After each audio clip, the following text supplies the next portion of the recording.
guys? It's your girl Zeta Lisa. Welcome to Mama's Cocktail Hour. Come on in.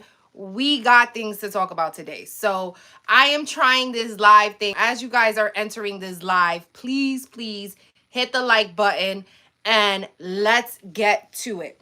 So if you guys don't already know, I have been covering the whole Diddy saga from inception, and we all know the given, right? So he's finally been indicted. It looks like he's now awaiting his trial in MDC, which is a federal prison in Brooklyn. He's been denied bail twice already. Let's see what any other updates. He doesn't like the living conditions there. He's been mad about the roaches, the food. He's been also trying to get in contact with his kids. Let me think, any more Diddy updates. There was something weird that happened today with Usher. I think people said that Usher has like deleted all of like his tweets.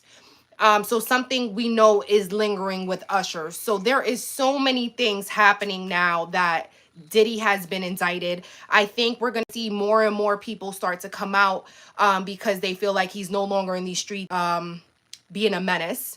So I think we're starting to see a lot of people who were like hiding in the shadows or kind of scared to speak out against Diddy start to speak out against him. So one of the things that just fucking came through that I just ordered today on Amazon, it came in the mail today, and I've already read it, is the Kim Porter Lost Words book. So if you guys don't know, there has been so many stories on YouTube and just rumors across the world, let's say, that Kim Porter had a book prior to her leaving this world. Now, Kim Porter is Diddy's baby mom. She died in 2018 of pneumonia. There has been suspicious rumors regarding her death. There has been mentions that Diddy could have some way been involved.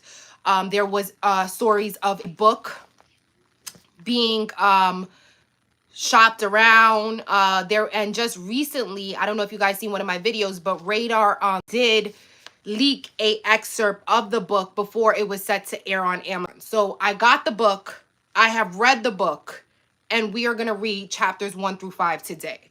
I can tell you from reading the whole book, I believe this book is her words. It is not a diary of such. It isn't something that I think she sat down and literally was like, oh, I'm going to write a book about my life.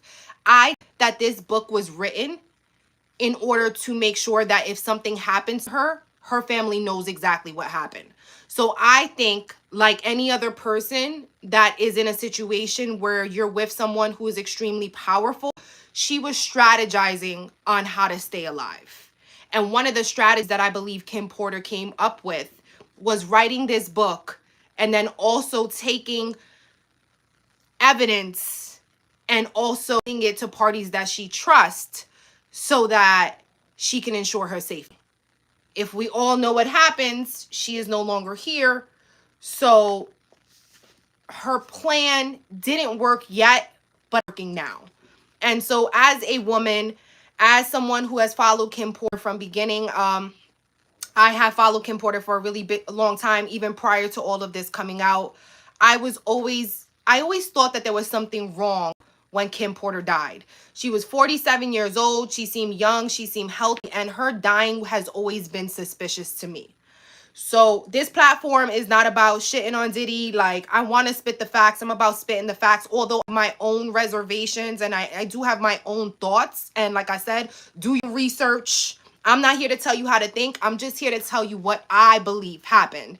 And I believe Diddy has something to do with her dying. Let's jump into it. Without further ado, hit that like button. Get your whatever your poison is, whatever you don't have a poison and you're just drinking water, go get that because it's about to get real. Okay, guys. So again, it's called Kim's Lost Words. I'm going to start reading before I, just sit here. Let me take a sip of this because, oh my God, if I tell y'all, it is getting real. So put me on in your ears, go clean, go do what you got to do. And I'm going to get the tea. All right. So on the first page, there's disclaimers. One of Kim Porter's final wishes was for this memoir or diary to be made public. Out of protection for certain parties and their potential criminal activity, some celebrities, performers, and events have been represented with X's due to their highly explosive nature. At some point in the future, this information will be revealed to the public. Regarding Kim's sudden death and the mysterious illnesses of Albie Shore and Jamie Foxx, evidence does exist that points to foul play and poisoning. God bless Kim Porter and all of Sean Combs' victims, both male and female. Okay, so that was the disclaimer. I'm going to read that one line one more time. Where it says, regarding Kim's sudden death and the mysterious illness of Albie Shore and Jamie, evidence does exist that points to foul play and or poisoning. Let's get into it. Chapter 1. Soon after high school, I started landing modeling. I couldn't believe it. It was all happening so fast. I met my husband, the father of my oldest child, and one of my oldest friends in life, Albie Shore. It was a whirlwind romance. I was only 19 when we married and knew it didn't work out. Al is still one of my best friends to this day. Our son Quincy is such a talented and wonderful young man.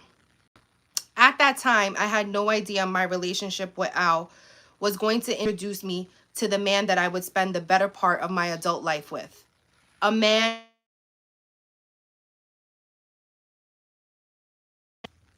Sorry, guys. A man that I would love... Where was I?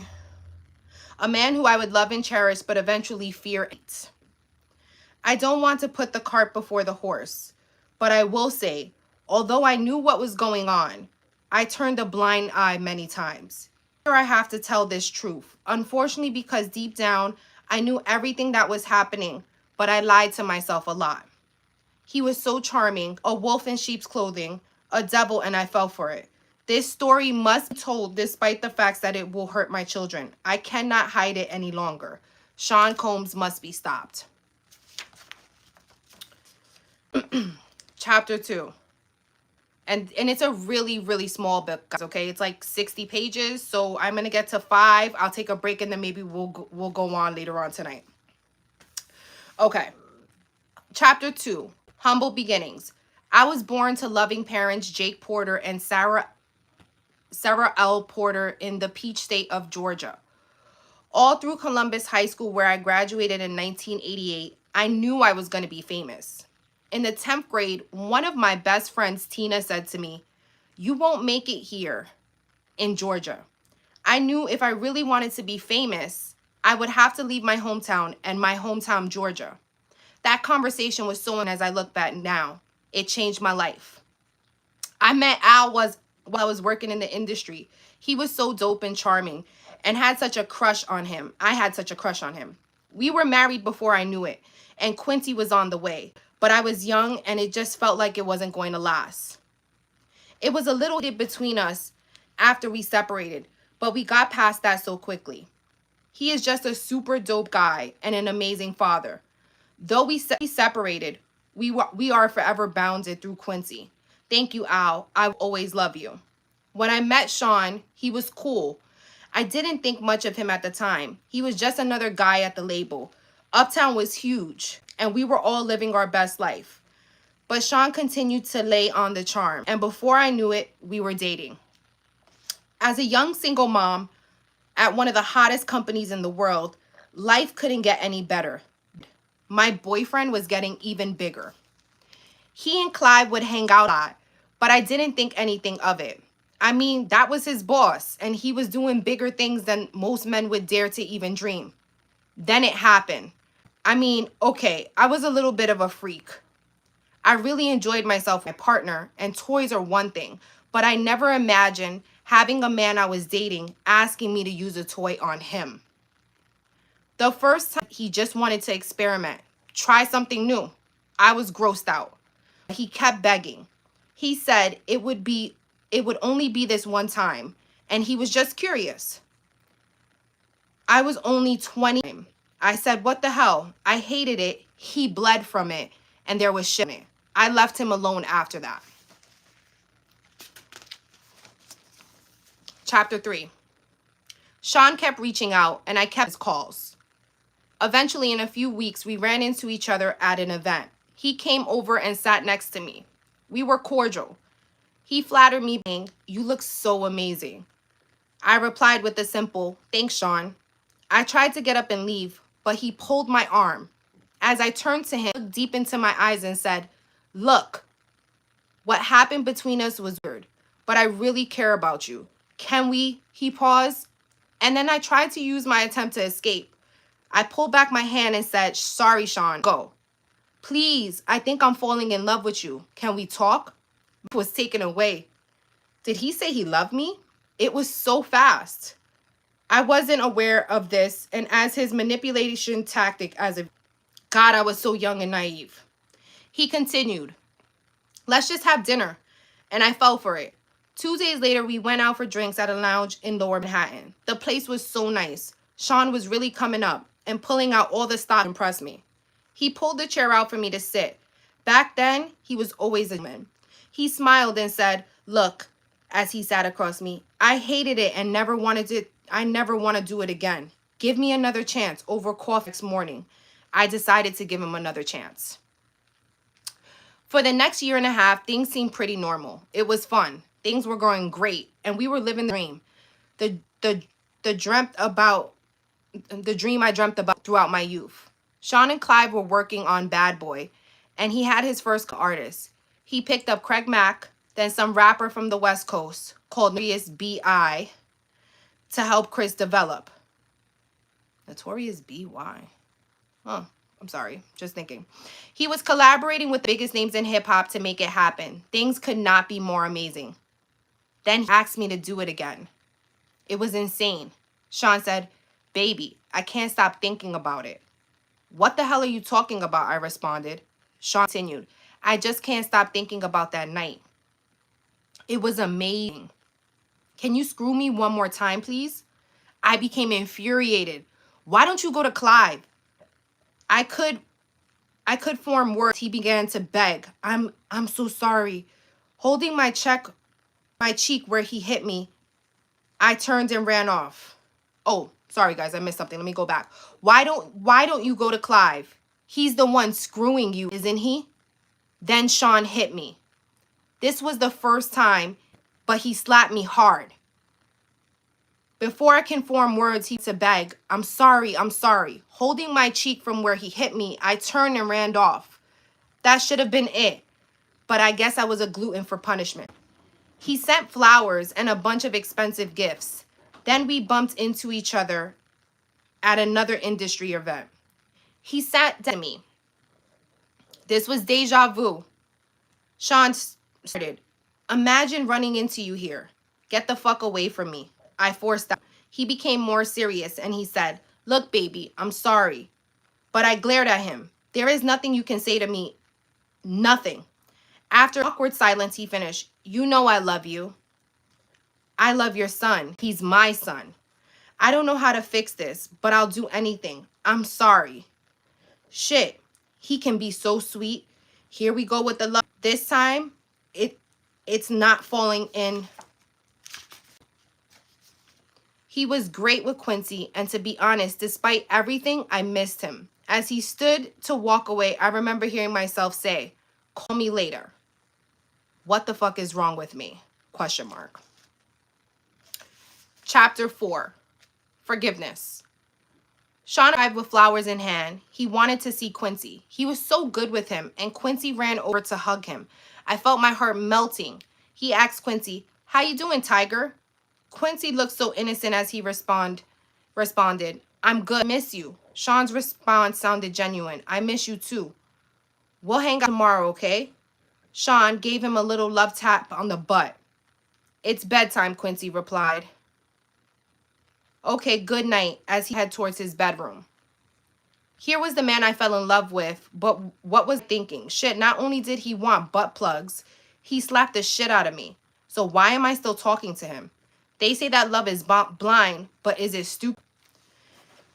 As Quincy left, Sean looked at me and smiled. Baby, let's go have some fun. The babysitter is on the way. I just want to show you a good time. I was so mad at myself for melting, and okay. We sat on the couch laughing and genuinely having a good time when the doorbell rang. The babysitter had arrived, so we left. As we exited the house, a big man climbed out of the limo and opened the door. He wore a sharp suit with a gun noticeably tucked under his arm. I thought to myself, he could have made it invisible, or did he want me to see it? Despite my reservations, Gene was a sweetheart. He was very courteous and polite. As he tipped his head and said, "Good evening, ma'am," Gene drew a smile out of me. I responded, "Hello." Gene and I would see each other a lot after this day. And you know this is Gene Deal that she's referencing. Okay, guys, we are at chapter 5, so obviously we're going to keep going. Chapter 5, Sean Neals. The year passed, and thankfully we didn't have any bad arguments. Although Sean was strangely getting into voodoo, he would put curses out on people, and I wasn't sure how to respond to that craziness. My problem as a single mother was I wanted to be married. He always had excuses and delays when it came to committing to marriage. His label was blowing up, Biggie dropped, and it was just about over. He also signed Mary J. Blige, and of course, when I found out he slept with her, we fought. He claimed it was a mistake, and my stupid ass took him back again. Sean asked me for a threesome with. At first, I was mad, but Mary was beautiful. It was our first threesome. I loved it. Mary was sexy. I would not be doing this a lot, but it was so hot. I was young and exploring my sexuality was enticing. Over the years, we brought other women into our bedroom periodically. Happy. That is until one day I came home to a situation that went from awkward to a nightmare. Quincy was with the babysitter, and Sean was sitting with Albie Shore at the dinner table. I had a child with Albie, and Sean was the father in Quincy's life. The awkwardness of all of us being together had dissolved a long time ago, but it was still weird that they were here in my home together alone. I sat down and we had drinks. It was fun. The conversation was cool until it wasn't. Al was a little loose after a couple of drinks. I remember him saying, "It's still weird seeing you with my friend, but you're happy, so I'm happy for you guys." Sean responded, "Thank you, man. Me and you, we've shared so much." Al replied coolly, "Weird?" The conversation took an odd and awkward turn when Sean said, "We all been together sexually, but not together." I was shocked for a moment as quietness lingered in the room. I asked, "What do you mean by all together?" Al shifted uncomfortably, but Sean didn't hesitate. "You know how we sometimes invite other people into our bed?" I could not believe it. "Oh, hell no, Sean. This is my father. Al, say something." What Al said was mind-boggling. "I don't know. It could be kind of hot. I miss you in that way." I couldn't believe Sean would do this. The truth was, I still cared about Al, and this could be very hot. I just didn't want it messing up my relationship, and if something became awkward, how would it affect Quincy? So I asked, "Are you both sure?" I imagined both of them inside of me. I knew this would be awkward sexually, my wildest dreams. Al, XXXXXXX. I could not believe it. So I'm assuming, guys, they put X's in the book for anything that they don't want you to know who it is, or they don't want you to know like what happened in that moment. I've seen it a couple of times already. For everybody asking what chapter we are on chapter 5. These chapters are really small, so we're gonna keep moving. So I'm assuming here we're just gonna end it because this is almost but again, they're saying Al XXXX. What I believe is, use your imagination what two men would be doing in a room together with another person. Okay, Al XXX. I couldn't believe it. I stood there in shock. But when Sean XXXXXXX, I ran out of the room. This was way too much. I couldn't. Sean called out to me, "Oh, come on, Kimmy." They didn't chase after me. They just continued having XXXXXX. I couldn't get the image out. I couldn't be with Sean for a while. But that wouldn't be the last time I saw Sean in a compromising position. Not by a long shot. One day, I found a vault where he kept all of his encounters with men. Yes, he kept a record of it. That's for later. Okay, so that is chapter 1 through 5. We have successfully completed it. I think we can go on because, you know, it's like I said, it's a small book. But just a recap, in that last section is talking about I'll Be Sure, allegedly. I'll Be Sure and Diddy getting together, them having like threesomes. So we are moving on, and this chapter is called Pac. This is chapter 6. Guys, it is getting crazy up in here. I hope you guys got your cocktails, your drink of choice, because it is getting all types of crazy. All right, so let's keep going. Chapter 6, Pac. Biggie's over East Coast hip hop, and Sean was the brilliant mind that orchestrated it. He hired people to teach Chris how to flow and write his lyrics. He hired the best producers to do beats, although he took credit for them. And the music was unstoppable. At this point, Sean was sleeping with all the power players, and everyone that wanted to do music wanted to be a bad boy. Sean wheeled and dealed in a way that would have been unthinkable to many. He slept with the guys that really controlled the music to stay on top.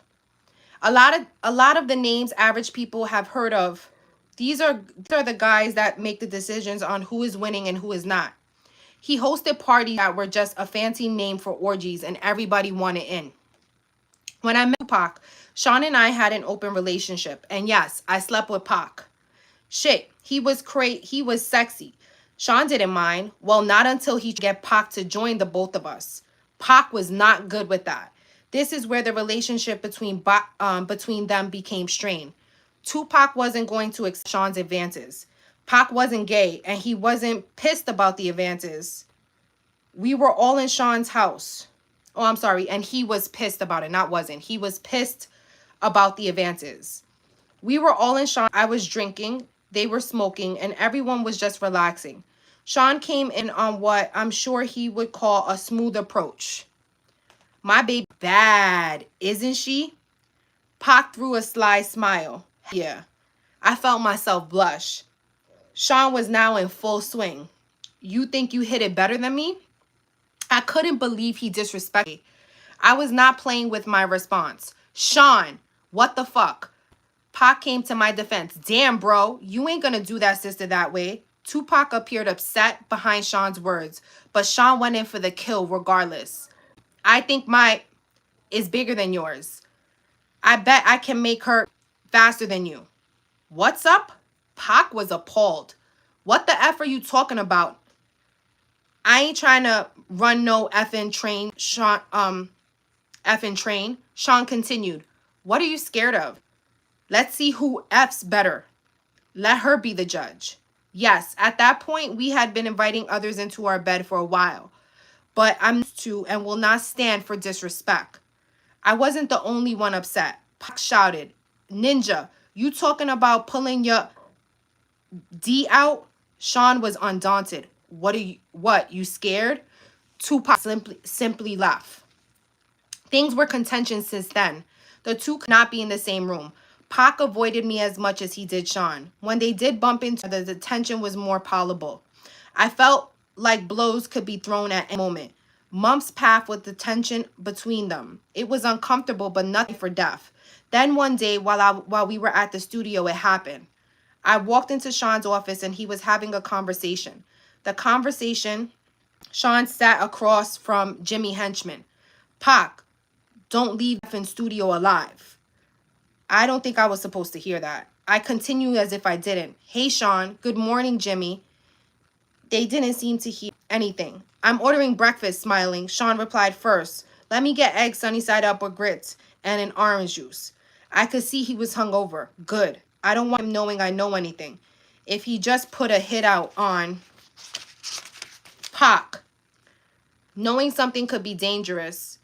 Jimmy, apparently not hungry, said, nothing for me. As he stood to exit the room, he said to Sean, let's make that happen. then nodded to me to say, Kim, always a pleasure. With a wink to me and a nod to Sean, he turned and walked out. Jimmy was a part of our intimate circle. I went on as if nothing was happening. I'll make the call now. I smiled as I left, hoping I was quiet as a sheep. I wasn't in the studio the night Pac survived being shot, thank God. From what I understand, Sean and Chris Pac at the studio after he'd been shot and did nothing. The way that God works, after being shot, Pac made it to the elevator and tried to escape, but it stopped at the door that Sean and Chris were on. When the doors opened, they saw him lying on the floor, riddled with bullets. The fact that they didn't make an ambulance call, although they saw Pac lying on the floor swimming in a pool of his own blood, would be all evidence enough that Pac needed. He, of course, assumed they placed the hit. And Tupac is a soldier. This is not something unanswered. Tupac didn't do well. He lost a testicle, but he survived. It was orchestrated, and Sean Puffy Combs was the orchestrator. All right, guys. So that is chapter 6. We are moving on to chapter 7. I will try to keep going as much as I can. If you guys haven't, please hit the like button while you guys are in here. It helps my channel grow. I am trying to grow, so I appreciate y'all. I'm going to keep going. Let me know if I'm reading too fast. I will slow down. I'm just trying to give y'all all the tea as quick as possible. Okay. Chapter 7. This is called Threats. If you guys are coming in, please hit like. We are reading the Kim Porter book. We are on chapter 7. Threats. At this point, I knew I had to get away from him, but I was scared. Is he going to take my life? If I try to escape? One February evening, I thought I found my opportunity at dinner after a event. We were at a ritzy restaurant in a private booth. It was an exclusive setup. We were alone, but we were in public. Perfect. Sean was on the phone talking to an unknown listener as he sat down. His words on that call will be etched into my mind forever. We're gonna release Gotcha now. He waited for a response, then went on to say, of course.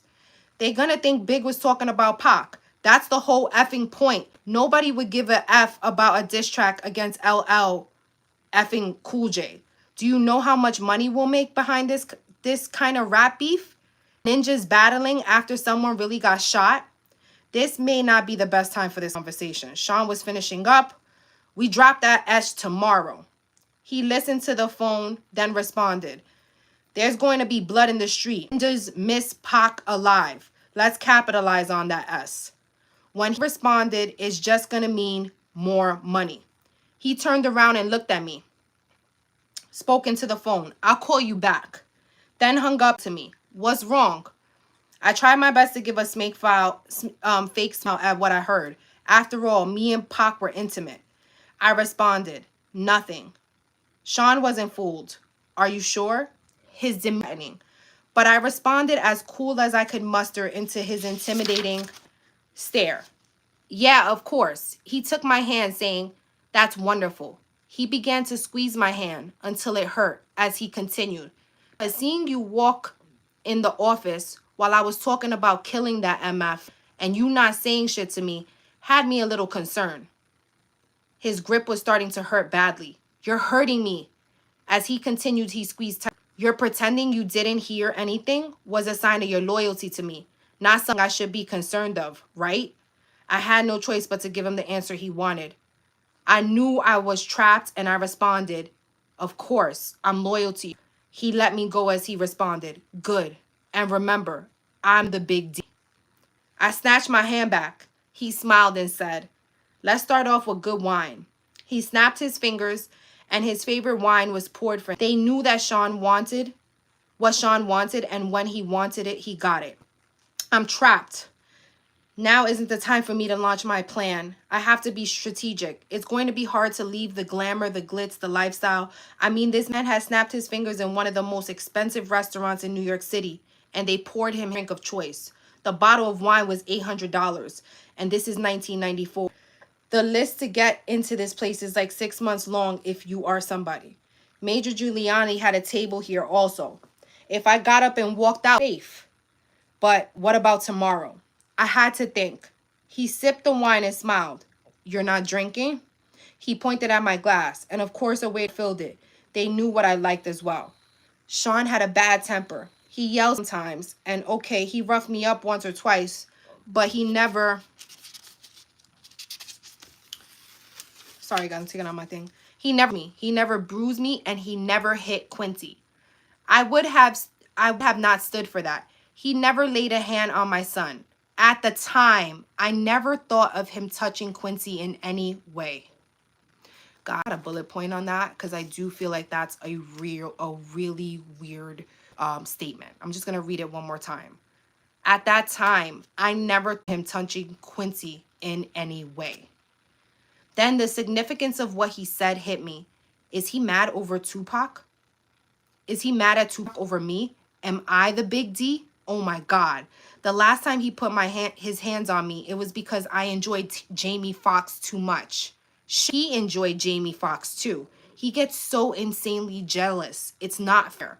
He wants to bring other men into the bedroom, but get jealous when he does. You're quiet tonight, he said, snapping at me back into the present. I asked the question that was burning in my mind since I walked in that office. What does Chris think of this? He looked at me coolly and said, his fat ass better just keep doing music. A third guest was escorted by security. Sean mentioned for him to sit. A waiter walked over to Sean Carter and asked, would you like something? Carter responded, no, thank you. Then said hello to me with a smile. Smiling back, I replied, hey, Carter, and took a sip of my drink. The Seans may share a bed together from time to time, but thank God I never had been asked to join.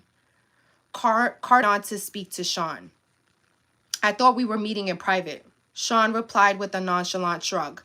I had to discuss something with her. It's fine. Go ahead. He wielded this kind of power. Carter shifted uncomfortably in his chair before continuing to say, it's true. Chris and Pop were about to start their own label. Sean slammed his fist against the table, shouting, doesn't anybody have any effing loyalty? Carter? Well, that's not happening now, right? Sean peered at Carter with distrust. Why the F are you here to share this with me? Guys, they are talking about Jay-Z, allegedly. Put my thing on. Chris is man. F, he brought you on, and you're stabbing him in the back? Carter responded with indignity. First, I'm tired of being that ninja. I need to come out from under his damn shadow. Sean smiled slightly. Okay, I respect that. Carter kept going. On top of that ninja is making the move, and it should have been with me. Sean looked at Carter blankly. Pac put Chris on. You know this. What is this really all about? Carter, don't effing try to play me. The Jay-Z of today wasn't born yet. This young Sean Carter was in over his head. Cornered. He had to spill it out. I want his ambition now. This is a man I can work with. Sean made a grand gesture towards Carter. Waiter, get this MFer whatever he wants. Carter smiled. Thank you. Sean responded, honesty and ambition. We're going to make a lot of bread together. Carter ordered a drink, and he stated again, guess he won't put that ninja to do their own label now. Sean responded with his normal air of arrogance. Why don't you let me worry about that? I took this as my cue to escape. I told Sean I'm going to head back Quincy. Sean was wrapped up in the conversation with Carter and barely noticed as he, excuse me, have the limo drop you off. We didn't eat. He didn't care. I smiled and kissed him on the cheek and laughed. Okay, guys, we are chapter 8, Kadada. Please hit the like. I appreciate y'all. I love y'all trying to grow here. We are reading Kim Porter's book. We are on chapter 8. Actress, model, and fashion designer Kadada Jones, excuse me if I'm messing that up. I don't know how to say her name. I think it's Kadada, was Tupac Shakur's fiance and the daughter of record producer Quincy Jones and actress Peggy Lipton. Being around other celebrities was just a part of life. Meeting Kadada was just one of those events and as time went on, we became close. We hung out together, went shopping, and so on. It was about the same time I met Kimora. Those were the days, or so I thought. We always had girl talk, and the fact that she was dating someone I had previously been with wasn't a source of contention. Guys, I'm sure Kim's talking about Russell Simmons there. We didn't get jealous. We didn't get jealous of each other. It was just girl talk stuff. No, I did not become intimate with Kadada. Kimora was too jealous for that. Yes, Kadada knew about Kimora, Sean, and I all being together sexually. Of course she did. We shared that kind of thing. We were open and honest with each other about almost everything. A true friendship, except I couldn't be open and on everything. Not anymore. Sean made sure of that. Kadada and Pac were the greatest couple. He was always so cool and yes, sexy. She was so beautiful and fun. Before all the tension and beef, we all used to hang out together. And it was always dope vibes. But with Pac shooting and the suspicions surrounding Sean and Jimmy, the vibes between Kadada and I weren't always perfect. Then came that night. Award show weren't anything new for us. At this point, we dialed up.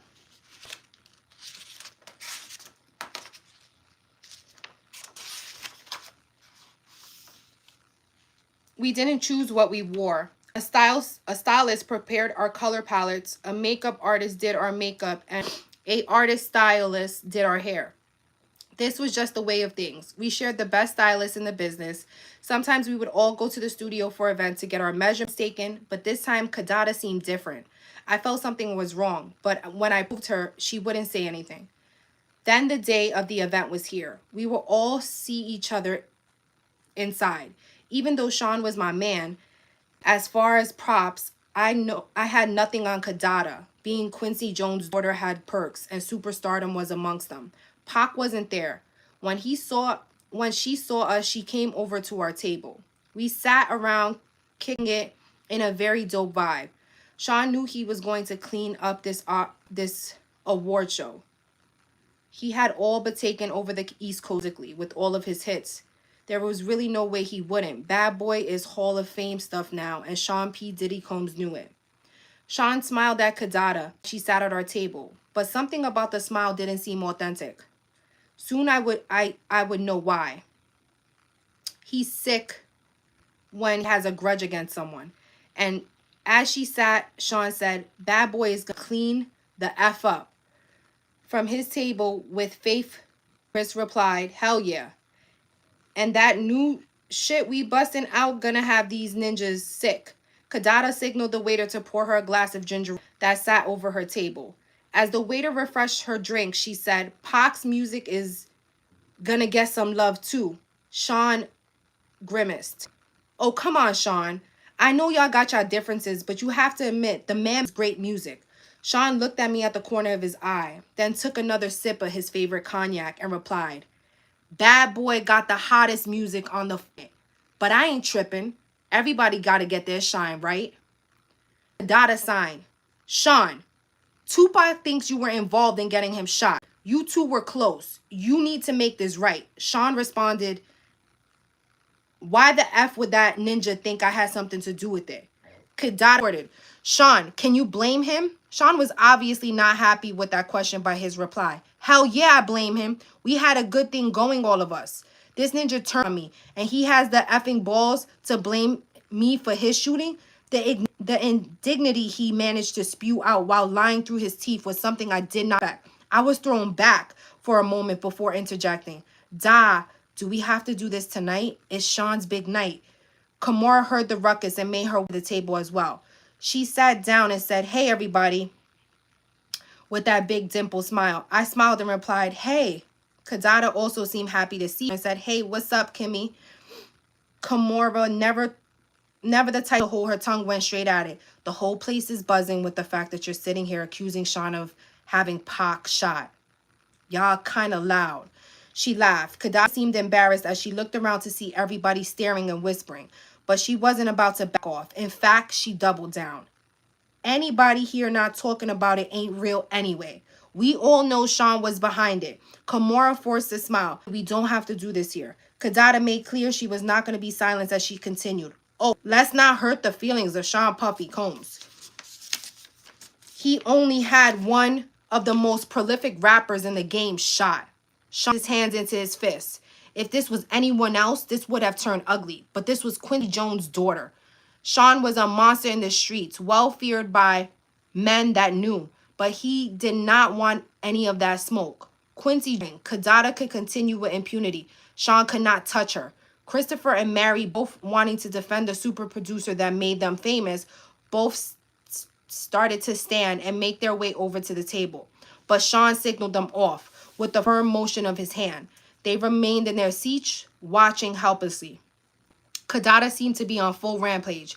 You're not safe in these streets, Sean. You think you're untouchable? Kimura seemed almost red and grabbed Kadada's hand by saying, I gotta go to the restroom. Kadada, when not willing to, snatched her hand away, yelling, let go of me. Kimura needed to get her grip and said sternly, as a parent speaking to a child, Da. Kadada turned and yelled, what? Kimura nodded towards the crowd, and Kadada looked around. Here, she deflated. Kimura, now in control, spoke firm and said, let's go powder our nose. Kadada nodded with a grimace and gave a sharp look back at Sean as she walked away. As the tension slowly melted away, I asked Sean, are you okay? Sean didn't reply at first. He looked around, saw that no one was really paying attention now that the ruckus had died, and he stood to get a picture of ginger ale from Kadada's table. He poured himself a drink from it, looked around, and saw that no one was paying attention and put the pitcher underneath the table.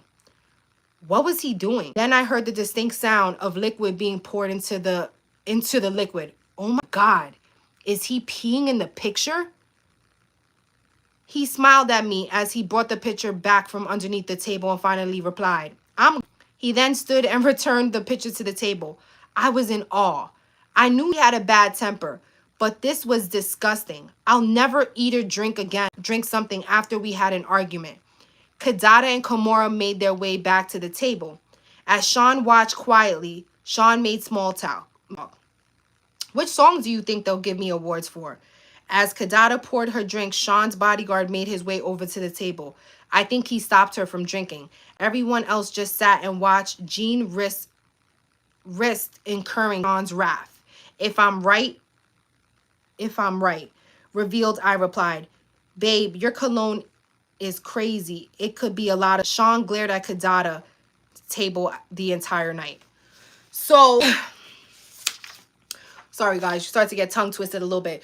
So just to recap in this chapter, this is chapter 8 and it's titled Kadada. Kadada is Quincy Jones' daughter who apparently was married to Tupac. So she is coming back after the first time that Tupac got shot in the studios, speaking to Pac, speak to Sean, letting Sean know that she knew that he was the one, he was the one behind it. And Sean basically couldn't say nothing or do nothing because this is Quincy Jones' daughter. He knew better than to cross those lines, but he tried to be slick and basically be in her ginger ale because he was tight. I'm just like, I'm so disgusted with this. Like, and we haven't even really got into the nitty gritty. If you guys are here, welcome. Again, we are reading Kim's Lost Words. We are going into chapter 9 now. This chapter is going to get crazy. This chapter is titled Going Back to Cali. There is another redacted name in this chapter because they are talking about Sean. I'm not going to give it away. I'll let you read it. I'm going to read it for you guys. But just think about somebody who would have probably been close to Sean in like the 90s and he was from Cali. Okay, they're gonna give you some innuendos or some scoop as to who it is for you guys to make your own decision.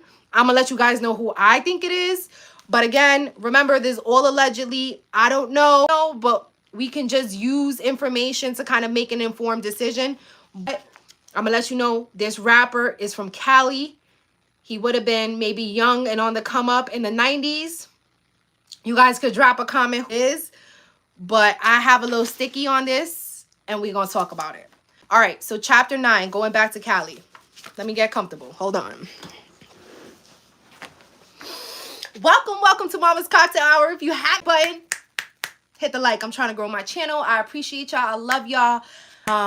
I had to read this book. I had to get it out to you guys. I want, you know, YouTube is a platform of information.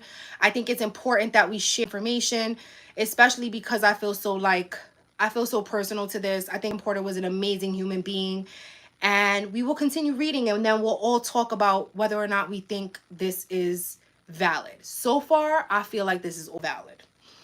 Okay. Chapter 9, going back to Cali. We had a wild night. It was after one of Sean's infamous parties. Everyone was there. And we not only had threesomes, but we also swapped partners. Our sex life was crazy, but I got to do things with Sean I would have known to do with a straight man. Sean cared about me, but it was becoming more and more obvious that he preferred men. I was beginning to think I was there more to cover his wild desires than because he really wanted to be with me. He was like Caesar, every woman's man and every man's woman. But truthfully, at that stage, I was becoming okay with it.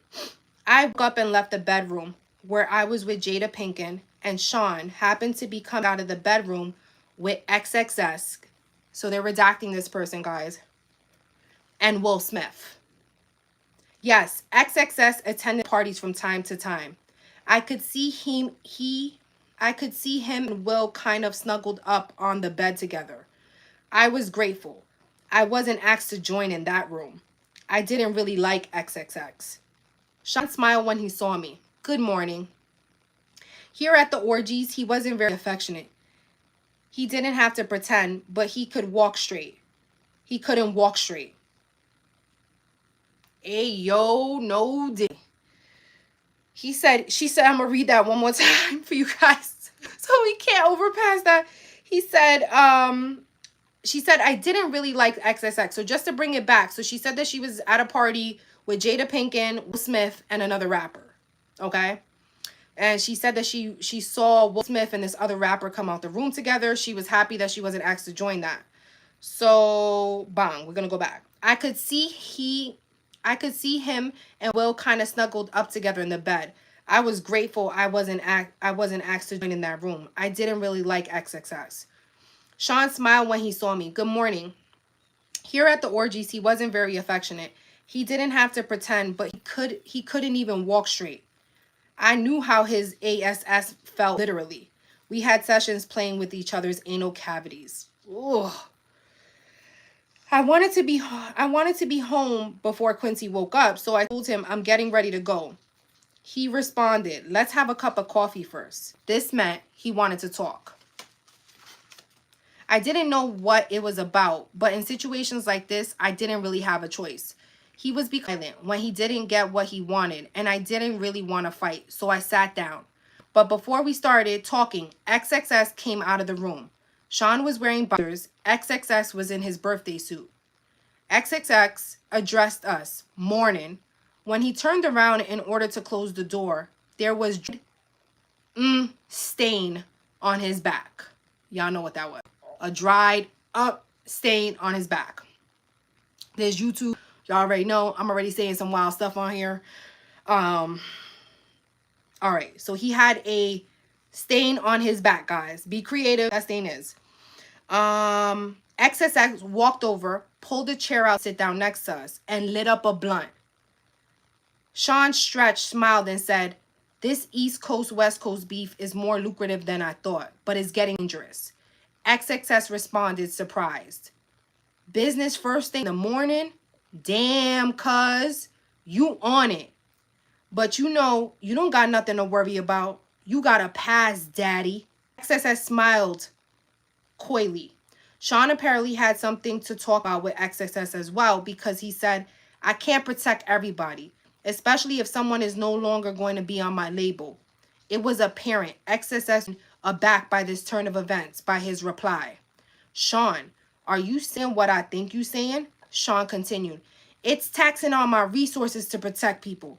Someone that isn't 100% on my team can't get 100% protection. What the hell is going on here? What does Sean want from me? This morning is turning out to be way more than I expected, and I have to go.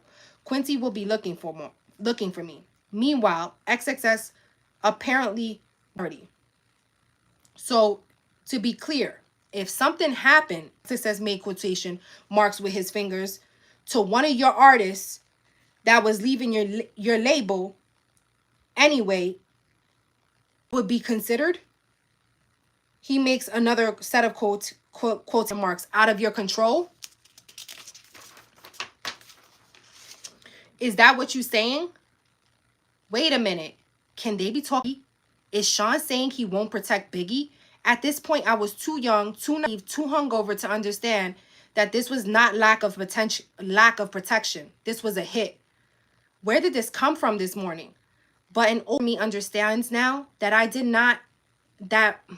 what I did not comprehend all those years ago, Sean was just getting to the real reason that he had XXX there. The world was about to lose Biggie. XXX laughed. You a cold MFer. Sean said, why the F should I protect someone that isn't going to stick around? I made him.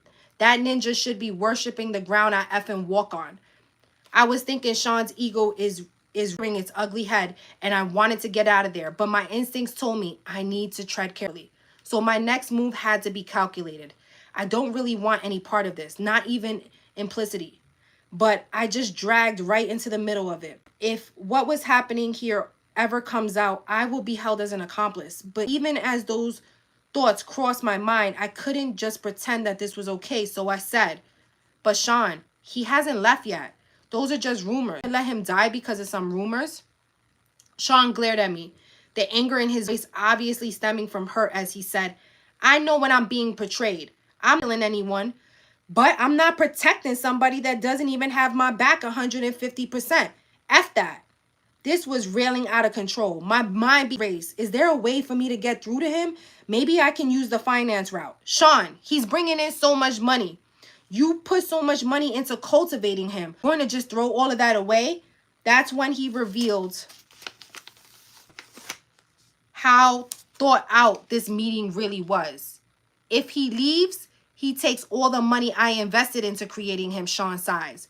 But if he can't protect himself and something terrible happens, then the money I would make off of his death would blow away all the money we made so far.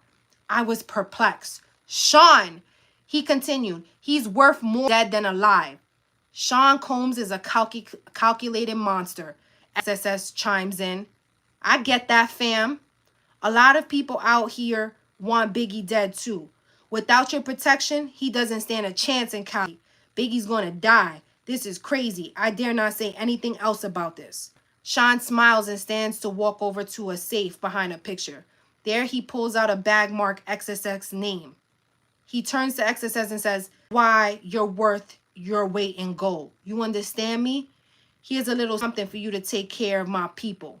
XXX smiles. Sean, I love you. You know I got your back. Your problems are my problems. I'll make sure to have my people take care of your people.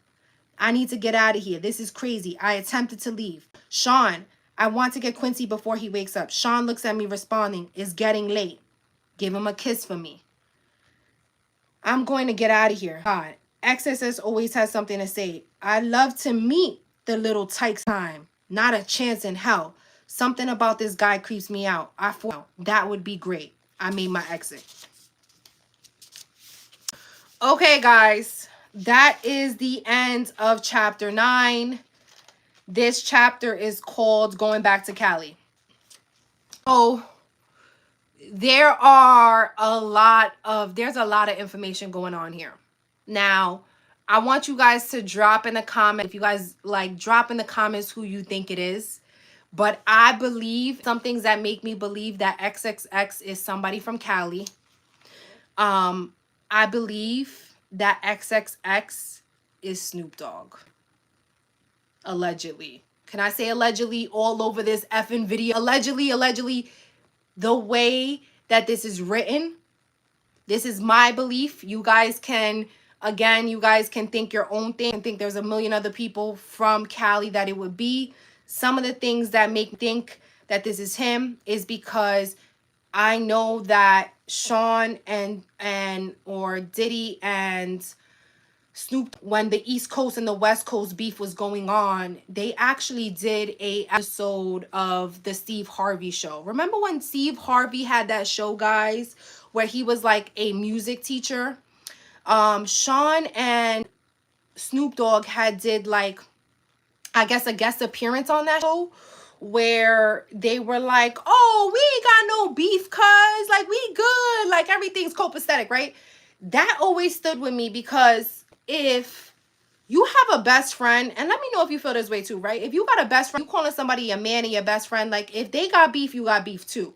So if Sean in this chapter talking about like, yo, I don't want his protection, or I can't guarantee his protection, but then he goes into his safe and he gets out a plastic bag with XXX name on there. We gonna call XXX Snoop because that's what I'm gathering. I'm thinking that this is Snoop Dogg. That's almost like saying that she was there during the transaction where he basically is telling Snoop like, take care of this.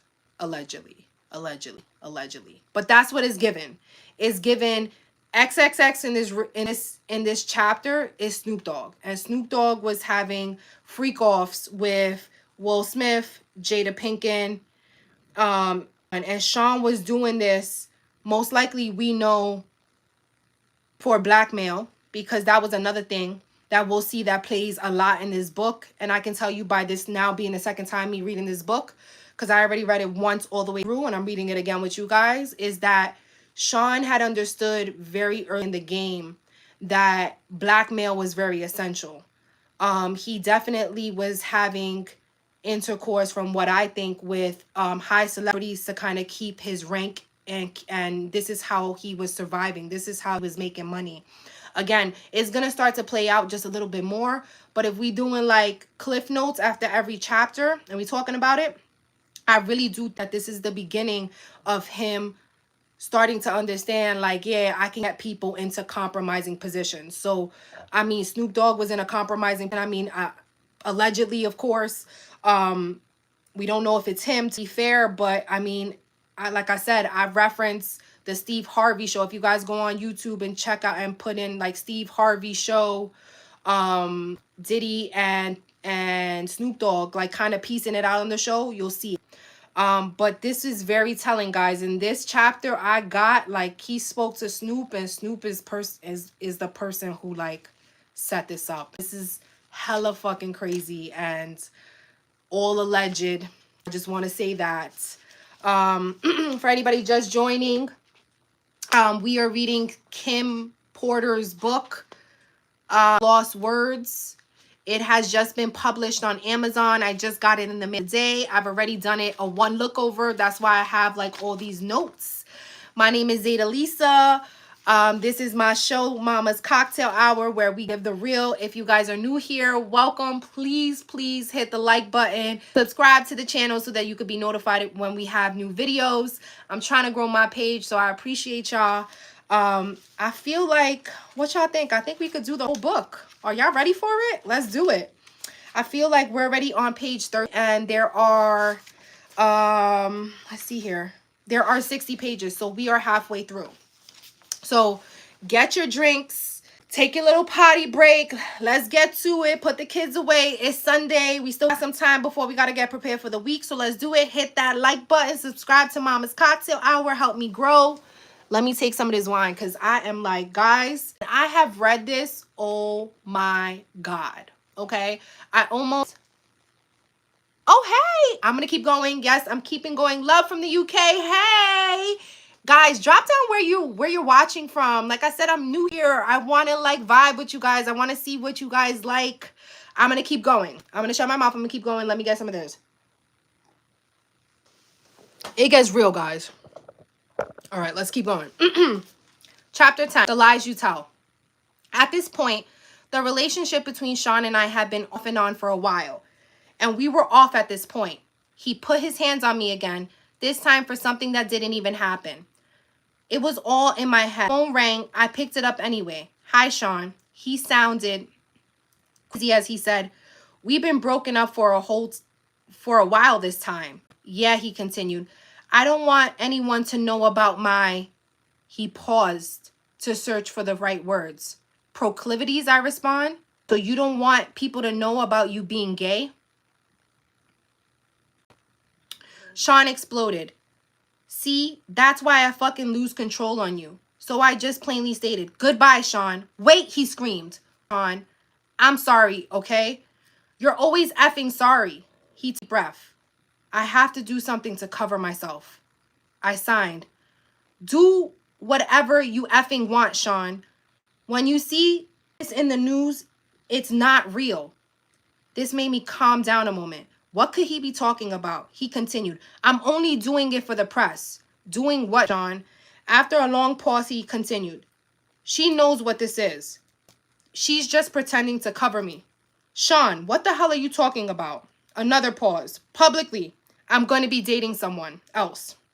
Yo, girl. I laughed. Why would you do that? I have to cover myself. I was getting mad. I was actually getting angry at myself more than him. Why was I getting jealous? I was sitting there actually comparing myself to video vixens in my mind. They are thick, but look at my body. Did he them light-skinned big butt girls from videos? I calmed myself.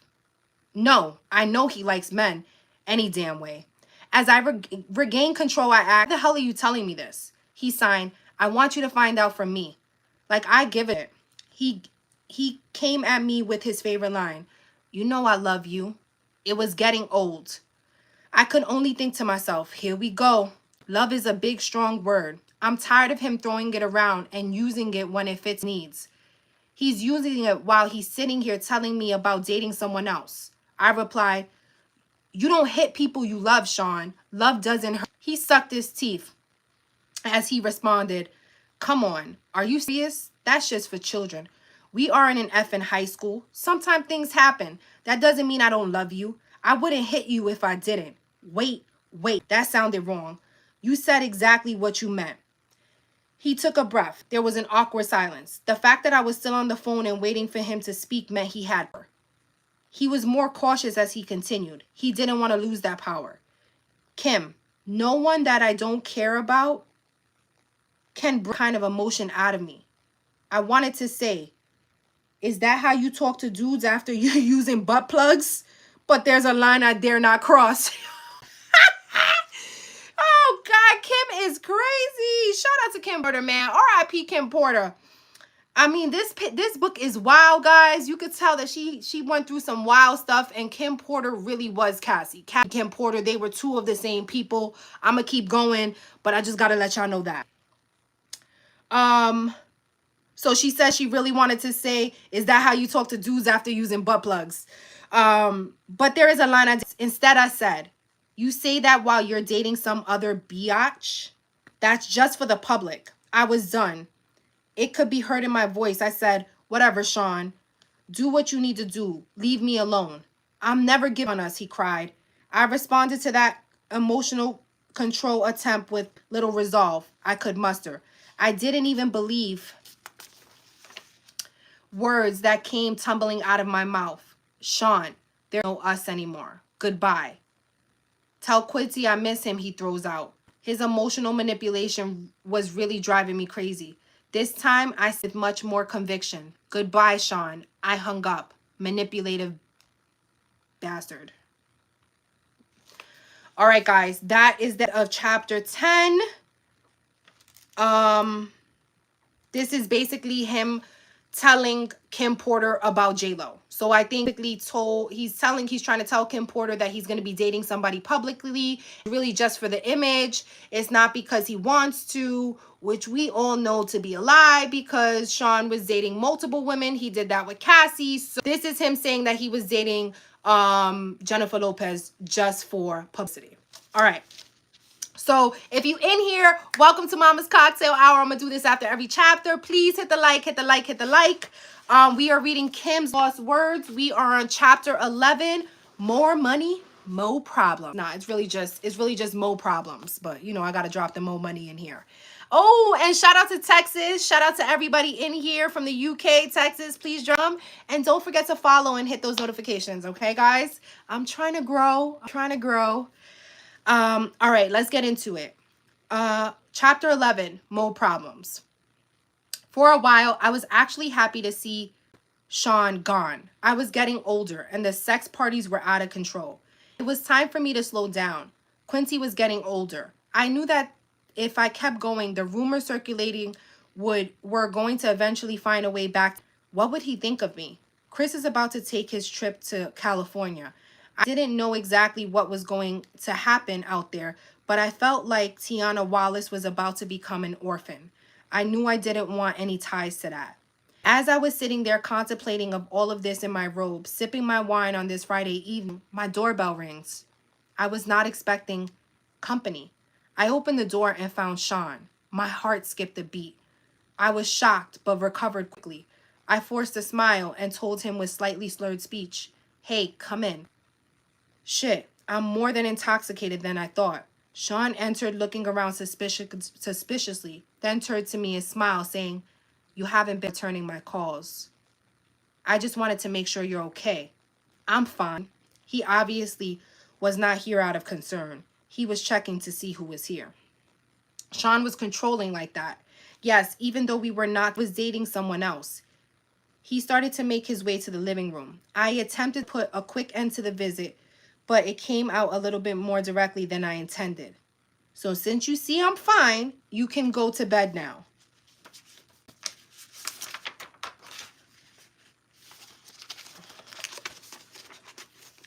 Sorry, guys. I have my notes here that I got to keep because we're going to talk about it after this chapter. This is a really important page, so please pay attention to this page because it gets really crazy, okay? And this could be very telling in the situation that's happening right now and all the news that is happening on whether or not he took Kim Porter's life, allegedly, okay? So pay attention, hit the like button, and let's get to this. As he entered the living room, I was forced to follow Sean. Was very direct with his next inquiry. "Is someone else waiting for you?" "No." "But Sean, we're not together." "You're dating someone else?" "I can F who I choose." With this, Sean became irate. He fiercely slammed me into the ground. Then he pulled out his .22 and sat at the table. He turned to me calmly. I was scared.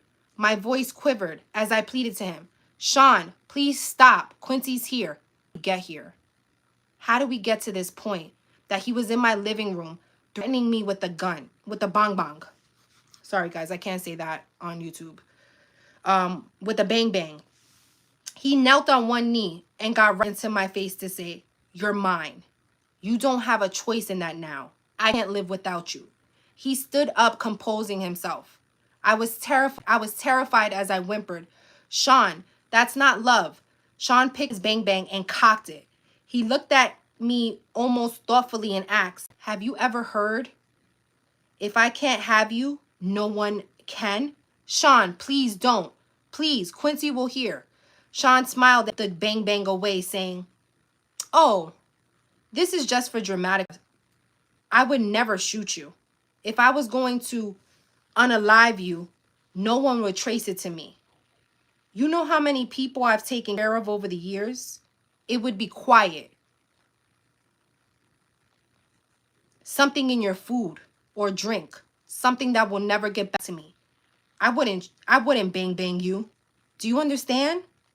I could only nod, tears coming down my face. He looked at me thoughtfully as he reached down to help me up.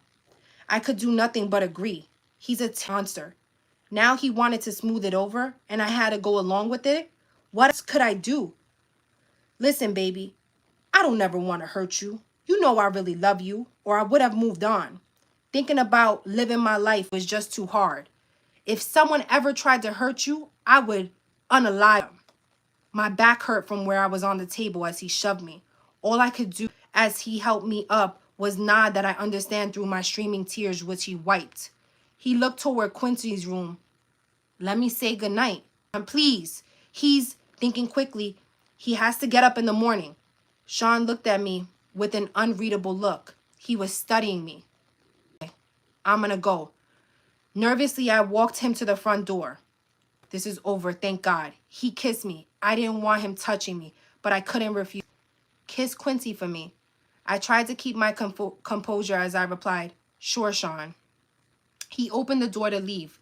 The bodyguard that was waiting outside escorted him to the car. This was far worse than I realized. Why would he need a bodyguard at my front door? How was he anticipating this to go? After I shut the door, I had another drink, for tonight's nightmare was over. I sipped on my wine and cried. The next few days, he sent dozens of flowers. He brought Quincy expensive gifts. He wanted me to keep his secret. I'm trapped. He has the authorities under his thumb. I can't go to them. This is like a gangster movie. How high does power go? How far is his reach? The FBI, the CIA, who is not corrupted or won't get silenced by their upper chain of command? Can anyone help me and my child? He found his way back to bed. I had no choice. All right, guys, we are up to chapter 12 now. We are on page 36. We have, this total book is 60 pages, so we're almost there. The chapters are really small, but I just want to make mention really quickly and just recap.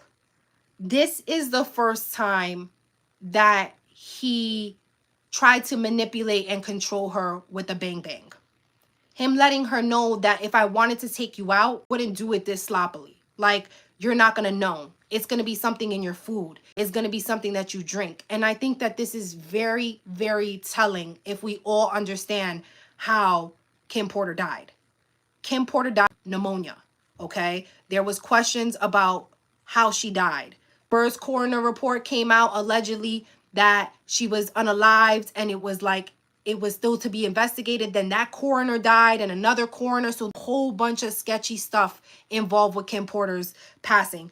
And this is that page that I just read about him letting her know, like, if I wanted to do something to you, it would be done quietly and it would never trace back to me, is one of those things that I wanted you guys to pay attention to, because that is like you're going to see this play throughout the rest of the book. Okay, so just keep that in mind. In this chapter, in this very chapter, this is the first time that he's letting her know. He comes to her he's letting her know, yo, you're going to keep your mouth shut, and if I want to do this, I'm not going to do it like this. I'm going to do it quietly. I'm going to do it silently. So keep that in mind, guys. This is getting very, very scary. And if you guys checked out Sloan Bella and her Kim Porter, she did like a 3-part series about Kim Porter and Kim Porter. Sloan Bella is a medium. She said that she had spoke to Kim Porter and Kim Porter came to her. I don't know. There's a lot of people who don't believe in stuff like that, but I very much do believe in the spiritual. I'm a big religious person, but I'm also a spiritual person as well. And she basically has captured this and has said everything from inception. She predicted the whole Cassie thing. She predicted when Cassie was going to come out with her lawsuit. She predicted this all through Kim. And after the book, if you guys still are around, I can read some of the things that she said and how I feel like it plays out in this book. But I'm going to continue and shut my mouth. Let me just get a little bit of this sip. You guys, hit the like, hit the like, hit the like. Subscribe to the channel because I am giving tea. And we are moving on. Okay? All right, through 12. And we are getting through this. A Mama's Love. The comedy that ensued behind the shook the East Coast. It rocked me as well. Sean could have stopped it. He was complicit in it. He was a contributor.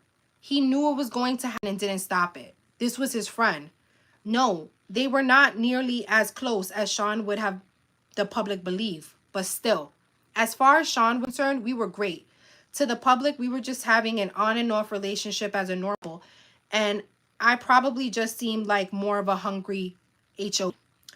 But the truth is, I just got used to not having a choice. Today, I recognize it for what it is. Stockholm Syndrome.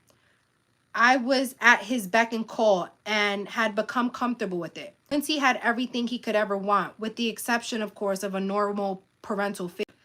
This is why this chapter is so powerful for me. A mother's love is so real. One night, I was out with my boyfriend. Yes, we were on again. And we were joined for dinner by none other than Miss Wallace. Sean looked over as security allowed her to approach the table and sit. Miss Wallace spoke with a smile. Hello, Sean. Hi, Kim. I smiled the best I could. What a situation. For all intent and purposes, she is sitting with her son's killer. My voice didn't betray my feelings as I say, Hi, Miss Wallace. Sean smiled also and said, Hello, Miss Wallace. What can I do for you? When I got your call, it sounded urgent.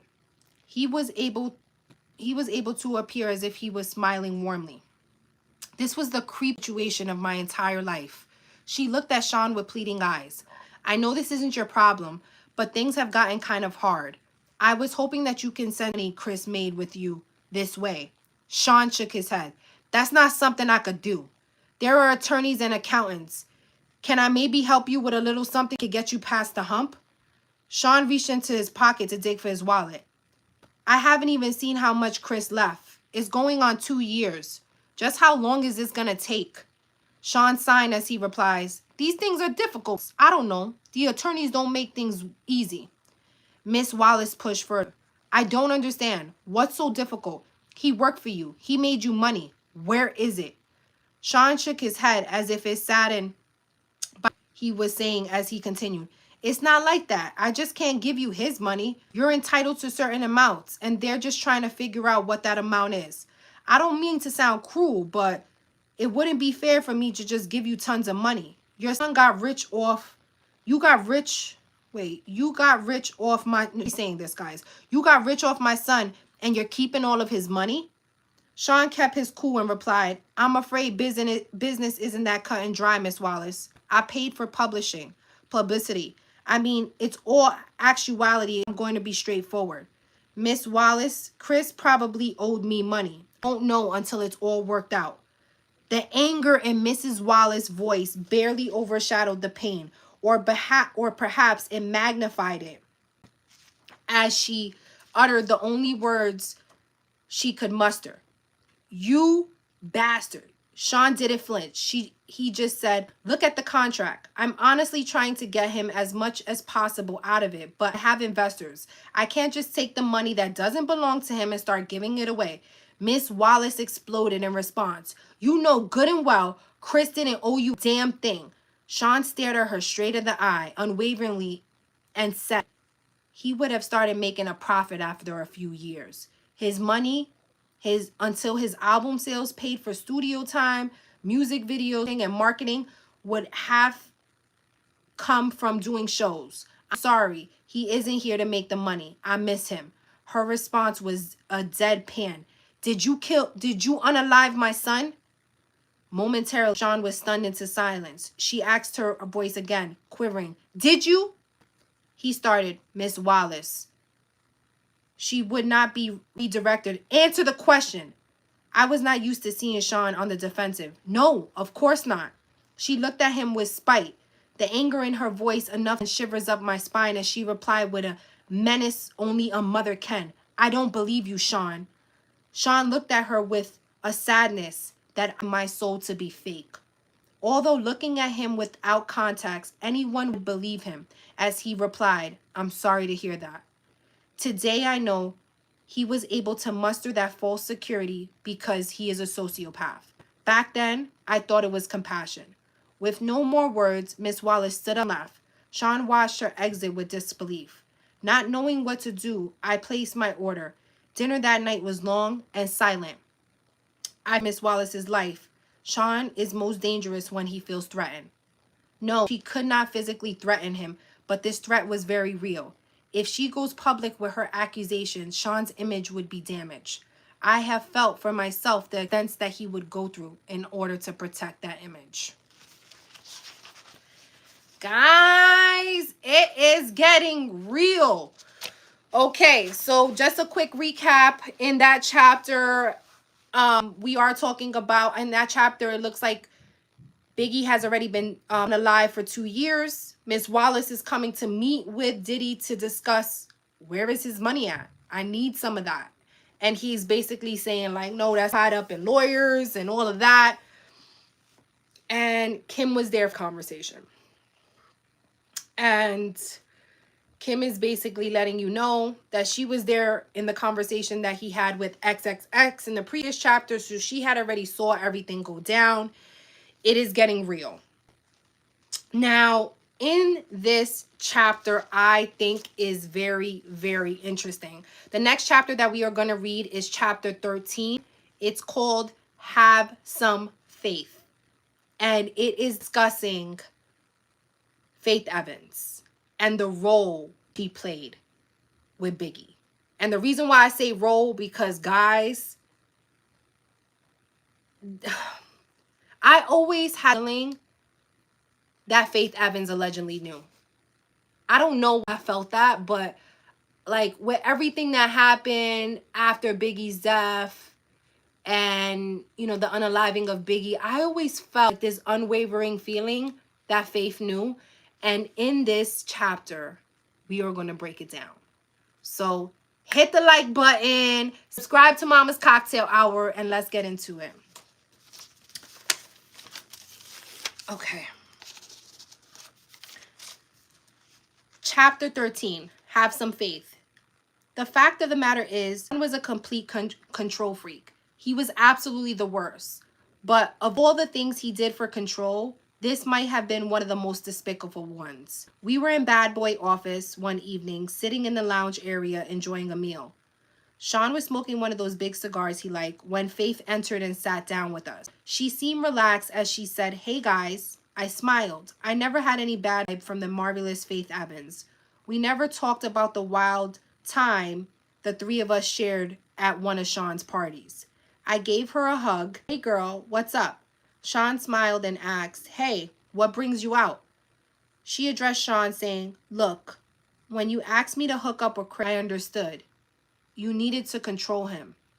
I felt honored that you would choose me to monitor one of your most valuable assets. Chris is sweet." Sean laughed and said, "Honestly, I knew you would be good. Make that big man feel loved." I don't feel about all of this, Sean. Sean got the look in his eyes that he had gotten before he blows his top.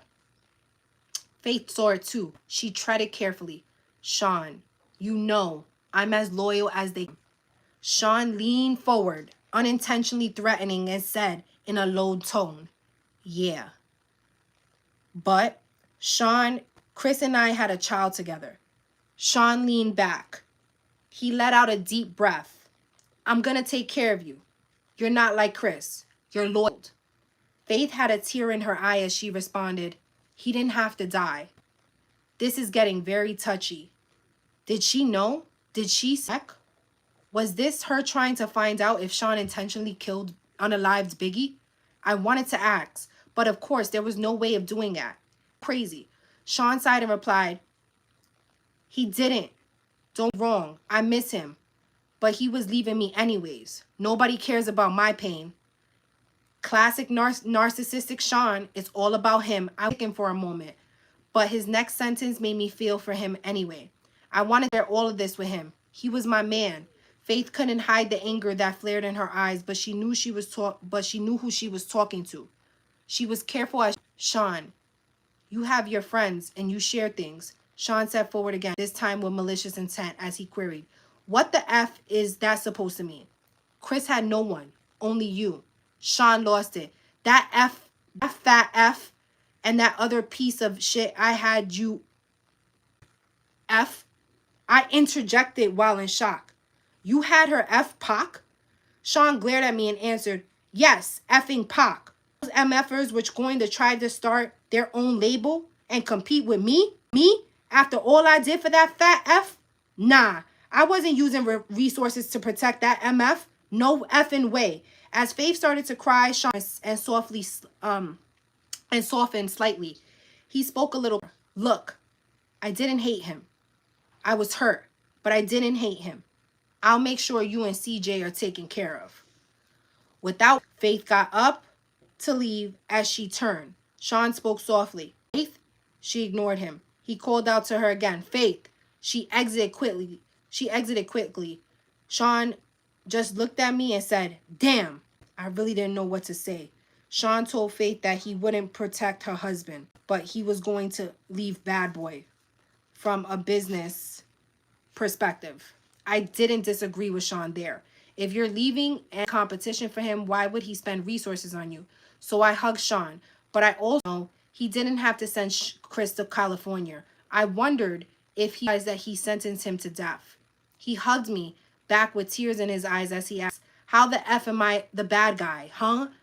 I effing do nothing but bust my ass to make everyone live comfortably, and I'm supposed to just let ninjas walk all over me? As I held him comforting and embrace, I replied, no, baby. He took me right there on the couch. Like I said, Stockholm Syndrome. Okay, guys. So that is the end of that chapter. We are moving on to chapter 14. Please hit the like, subscribe to the channel, Mama's Cocktail Hour. Let's get into chapter 15. It is called Outshine. This chapter, they're going to be talking about Shine, the J-Lo situation with Diddy. Let's jump into it. Like it. This is all alleged. We are reading from Kim's book that just got published on Amazon. And we are on chapter 14. This particular evening, I was at Sean's house and Quincy was staying with a friend. It was some alone time for Sean and I until the doorbell rang and Sean got up to answer it. I heard a woman yelling and quickly realized that it was Jennifer Lopez, or better known as J-Lo. Sean, what the F? She blasted. Sean remained calmly. Relax, baby. Why the hell did you start shooting? Isn't that what we have bodyguards for? Normally, when these kinds of situations arise, I remain quiet and just listen. I played my position, you could say, but I wasn't paying attention to news for the last day or so. And even though it would be the only thing anyone would talk to me about for months, no one has spoken to me about it yet. So I entered the foyer asking, what's going on? Jennifer exploded at me. What's going on? What's going on? This ninja shot up a damn club. My jaw dropped, looking back and forth between the two. Sean spoke smoothly. Jen, you gotta calm down. Jennifer was having none of it. She continued, calm down. Calm down. You shot a bunch of innocent people, Sean. Sean placed his hand on her forearm. It was a bonding technique. He was shrewd in her handling her. He does this to me too. Even if you know what's happening, it works. It's an intimate contact without being personal. He was aiming to disarm her. This did not seem to immediately sway Jennifer as she continued. Why in the hell do you think Biggie's replacement will take the fall for you? Biggie's replacement? Wait, could she be talking about... I had to know. Are you talking about Shine? Jennifer didn't even look at me as she responded. Yes, effing Shine. Sean continued with a calm voice. Relax. This is under control. Jennifer was not calming down. She went on. They contacted my attorney for a statement. And there are a lot of witnesses, Sean. There is no way you're going to get away with this. Sean's arrogance can be immeasurable at times. He laughed as he asked, you doubting me? I couldn't believe it. I had to know. Sean, what could you offer him and what could make him do a bid for you? Like, what the F? Jennifer also remarked, and what if he falters halfway through his sentence and starts talking? Sean responded as calmly as ever. He won't do that. People in jail don't cross connected people on the outside. Jennifer looked deflated. So you'll unalive him too? How much does she know? Look, I'm not going to threaten anyone. Shine is smart and loyal. He knows it works, and when he gets out, he'll be well taken care of. Jennifer spoke defiantly. Sean, they want to question me. I'm not perjuring myself. I'm not going to jail over this. Sean seemed so in control. I admired him for it at this point, but my spirit was broken. I felt bad for Jennifer. She catches one bad break after another, and this was really a bad break. Sean spoke with confidence. Relax. Come in and have a drink. Have your lawyers call mine. You'll never see the witness stand. I promise. Jennifer wasn't so sure. She asked him, how could you possibly know that? Sean smiled as he responded. Between Shine's confections that gave their accounts, the cops won't need much else. The statement from your lawyer will be fine. Jennifer's next concern popped up. She explained, Marnie, yeah, Sean, he's good, but he won't do this. Beaming with confidence, the way a only man with his net worth can, Sean responded, or he will. Jennifer shook his head, defying as she responded, Sean, you don't know him. Sean's unbreakable confidence was ruling the day. Jennifer was giving in as he to smile. I got this. Sean, are you sure? Sean gave a wink. My attorneys handle situations. Give him my number. Jennifer seemed leery as she asked, you're not going to threaten my attorney? Sean laughed as he replied, no, of course not. Money talks, baby. He turned to me and said, take her inside and pour her a drink. I had questions of my own, but you were going to make Shine the label's go-to man? What are you going to do now? Sean looked disappointed as he responded.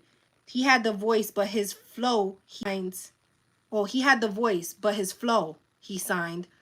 While artists with his talent are a dime a dozen, looking at Jen, he continued. He's not a once-in-a-lifetime find like Jennifer Lopez. Now he's throwing on the charm. Despite the situation, she blushed slightly. Sean continued, let's grab a drink. Let me handle that attorney situation. Relax. Don't worry. We left the foyer and went to have a seat in the living room. He tried to make it happen that night, but it didn't work out. Not that day. All right, guys, that is the end of that chapter. We are moving on. We are moving through this really, really quickly. So I found it interesting that it says that they had a threesome, but it just wasn't that day. That's really interesting. We're moving into the chapter that is called Queen Bitch. And this chapter speaks a lot about Kimora. So let's jump into it. We are almost there, guys. Like, just bear with me. I know it's Sunday. I know you guys are chilling, listening to podcast or so we are almost there. We're gonna get through it. Hit the like button, please. I'm trying to grow my channel. My name is Zeta Lisa. You are watching Mama's Cocktail Hour, where we talk about all things real. Keep it real. We like to keep it fair on this platform. Let me just have another drink.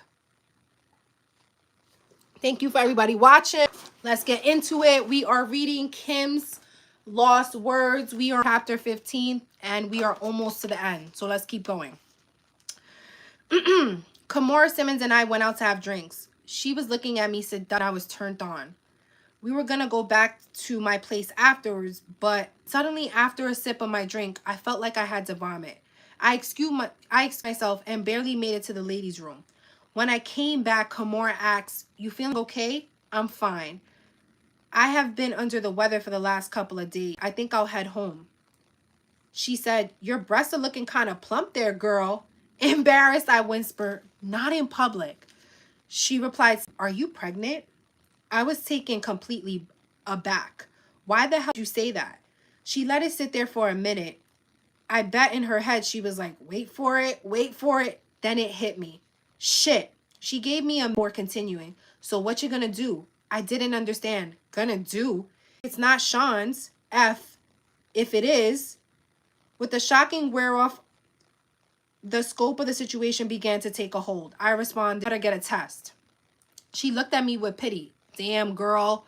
Good luck. After what he did to Chris, I wouldn't want to be in your shoes.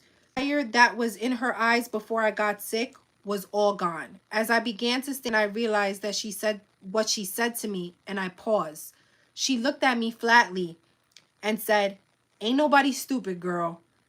I have to say, the question still lingered in my mind despite everything I knew. Did Puffy intentionally kill Chris?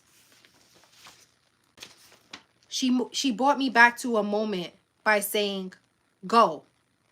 Not knowing what else to say, but not knowing I had to deal with my situation, I replied, I'll hit you up. She signed and simply repeated, good luck. Okay, guys, that's the end of that chapter. So next chapter is chapter 16. It's titled Christian. So I'm sure this is the first time that she found out that she was pregnant with Christian. She was somewhere with Kimora. They were about to do something strange for some change. And then she got sick. And Kimora lets her know that she knew what happened to Biggie. So it is getting hot. It is getting heavy up in here. If you guys have not hit that like button, please hit the like button. Hit the like. I'm trying to grow. Mama's Cocktail Hour. Giving y'all the real. We are moving on. We're on page 49. The next day, I was sitting on my couch, deep in thought, when my doorbell rang. I went to let Sean in. This was going to be scary. We made our way back to the living room and we sat. Quincy was asleep. Sean seemed legitimately concerned.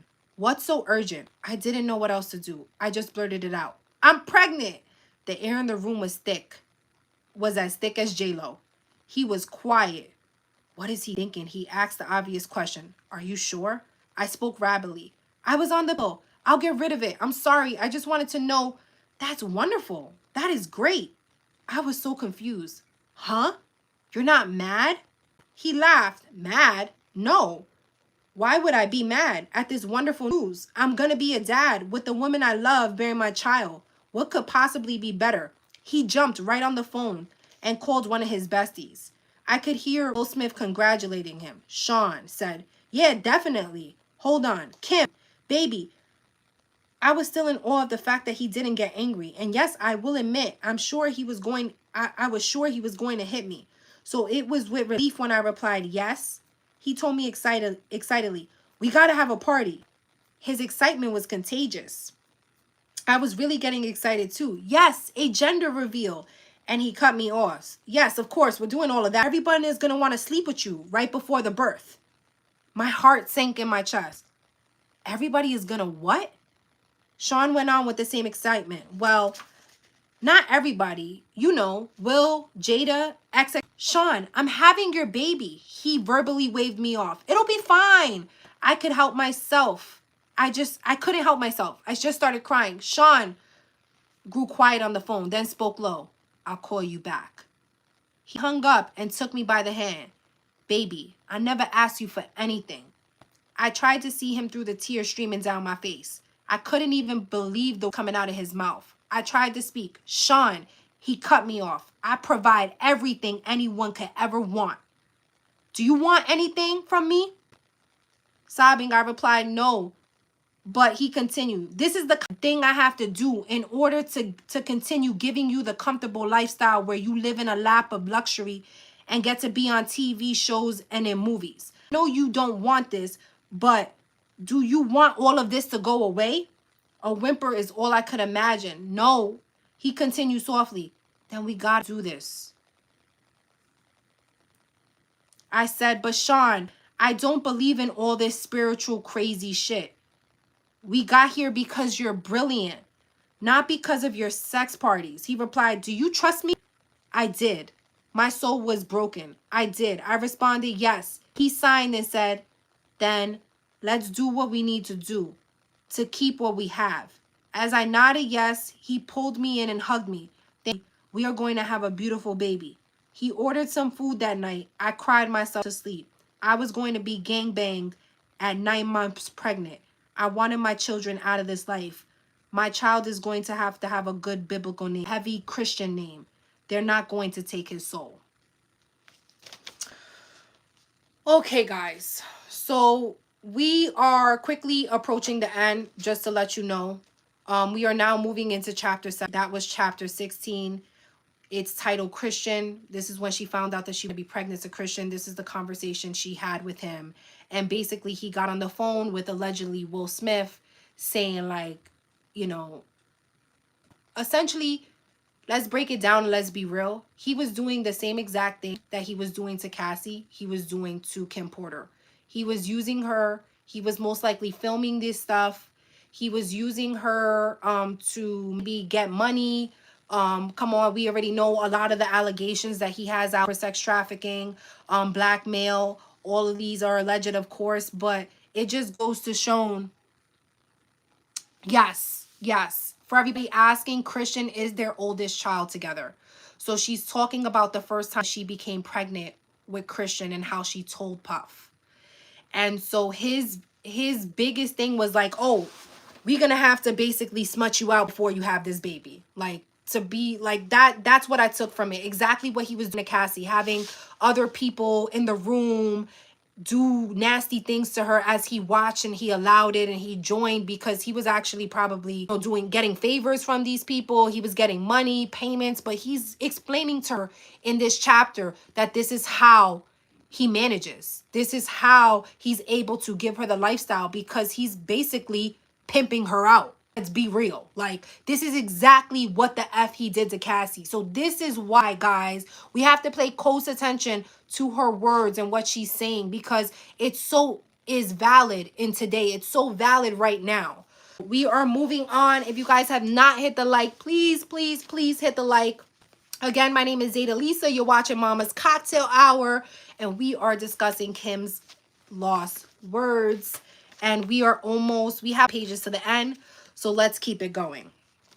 Chapter 17, Broken Promises. I don't know how I managed to stay out of the media for so long, but Sean got to the point where he was incredibly abusive, and only his knew about it.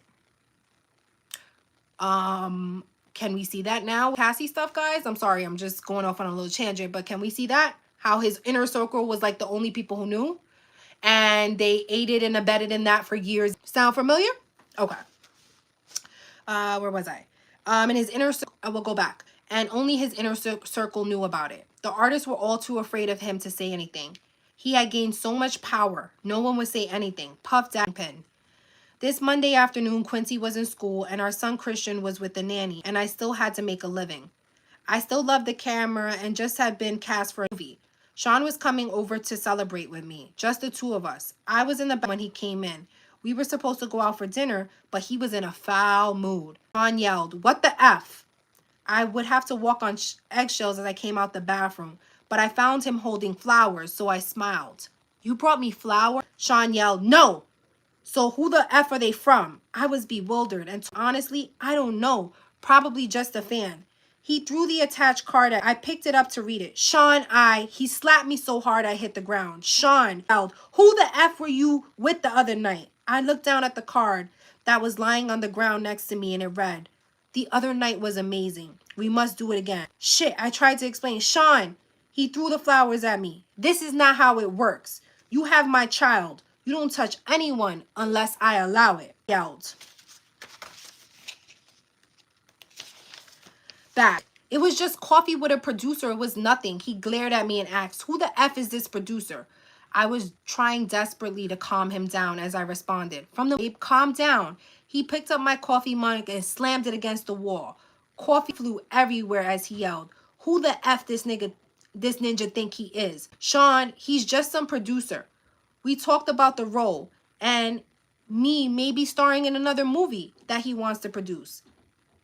That's it, Sean. Sean exploded even more. "He wants to put the move on my effing family?"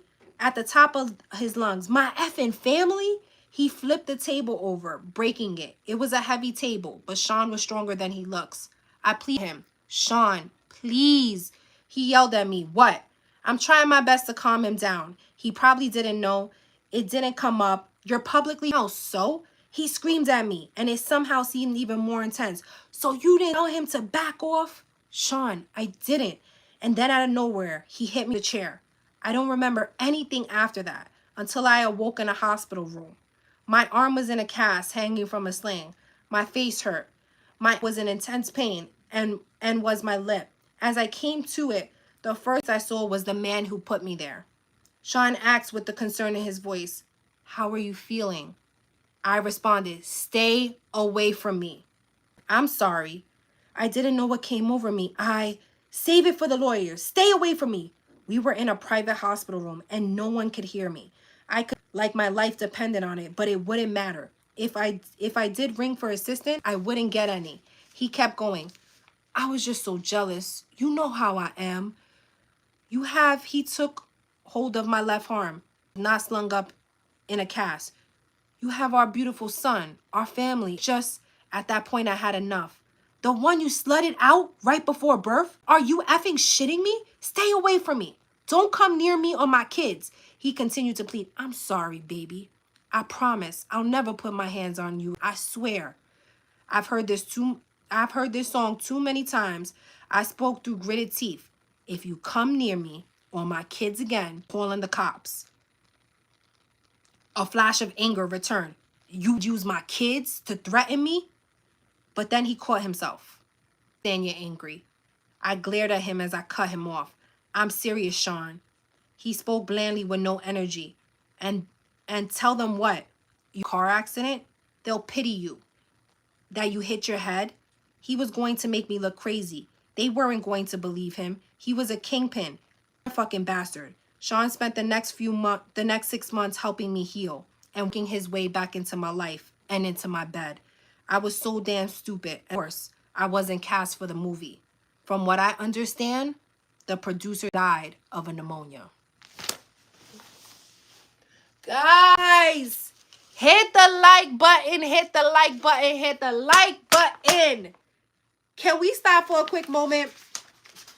We're on chapter 18. We have like 3 pages left. So we are hitting the end. But can we talk about how the producer who brought her flowers in this chapter died of a pneumonia? And she allegedly died of pneumonia. Like, and it's we have like 4 pages left. It's about to get really crazy really quickly. So stay tuned. Do not leave this section because we about to end soon. So really pay attention. But she ended that chapter with the guy who brought her flowers, the producer who brought her flowers, who Diddy just spazzed on her over, who he thinks he is, even though at this time he was publicly dating J-Lo, and that's what she was saying, like, yo, he probably didn't think we were together. Like, you're publicly dating some. He, as a narcissistic person, is like, I don't give a fuck. My family, you're mine, nobody else's. So at the end, she quickly alludes to that same producer mysteriously dying of pneumonia. Okay, guys, hit that like button. Let's move on. Because it's about to get real deep. And I just want to put a trigger warning out there because it is about to get real deep. If you are someone who has been a victim of sexual assault, if something like SA, I'm sorry, or I'm gotta use YouTube words, SA can affect you, I'm just giving you a trigger warning, especially for children under the age, those type of SA assaults. Please just get off now because it's gonna get a little dirty here. It's gonna get a little disgusting. I'm disgusted by it. Let's get into it. Okay, please hit the like. We are getting to the end of this book. It's starting to get hot and heavy. Like, I'm really getting hot. Let's keep going. Chapter 18, saying goodbyes. And I just want to give you guys just a quick preface before we start. This book basically ends before she passes away. So this is like she's jumping, and this is why I feel like the book is very valid from my thoughts. Like, this is not a book that she reading like and she goes into like spirit, like certain points of her life. Like, she's getting to the nitty gritty of it. A part of me feels like she felt like she was in a bay with him and she wanted to kind of get the book out. Like, she jumps from place to place. And so she's really getting to the major points that happened. She was around. You could tell that she's touching like the conversation that she had with, that she had regarding Tupac and regarding Biggie. So like, she's just hitting on these key moments. So guys, hit the like button, subscribe to put the notification buttons. Let's get to the end of this book. Chapter 18, Sweet Goodbyes. Sean kept his word for the most part until he didn't. I ended up pregnant again. Energy from that too. Guys, another thing, if you guys watch Sloan Bella's videos of Kim, if you guys have not, go to Sloan Bella. She's on YouTube, and put in Kim Porter. She's a medium. She talks about how when Kim came to her, that the whole thing that kind of had Kim kind of finally had enough with him was spiritual sexual energy. Keep him stealing spiritually sexual energy from individuals. Keep that in mind, okay, as we read this chapter. Sean kept it for the most part until he didn't. I ended up pregnant again. He wanted energy from that too. This would be my last sex party. My body would never be ravaged by many people again, especially while I'm pregnant. What if something happened to the twins? After that, I wanted out. But when I tried dating someone else, they would end up dead from pneumonia. I knew Sean was behind it. This was not a coincidence. He gets jealous of any guy, and then they die of pneumonia. I could be next. And if I'm going to get out of this, I'm going to have to do something to make him stay away from me. I had a plan, but it's dangerous. Sean had a vault where he kept videotapes of all his conquests. I started sleeping with him again. After he falls asleep, he would start to drink heavily. I would get into the vault and get a couple of tapes, take them home, make copies, and swap them out for the next set of tapes a few days later. It took to get them all copied, and he never knew I had them. This was way out. Some of the tapes had things I would have never expected. The gay parties are one thing, but the young boys, Usher, Little Bow Wow, and Justin Bieber, I would have never. My God, is he grooming Quincy? This had to end. I invited him over one day to confront him and to put an end to our on-again and off-again relationship. He had entered my home unannounced for the last time. He would no longer have the key after today. I was in the kitchen. Kimora and I were sharing drinks. I was scared to face him. Sean entered smiling. "What's up, Kimmy?" "Hey, Kimora," I told Sean. "Sit down."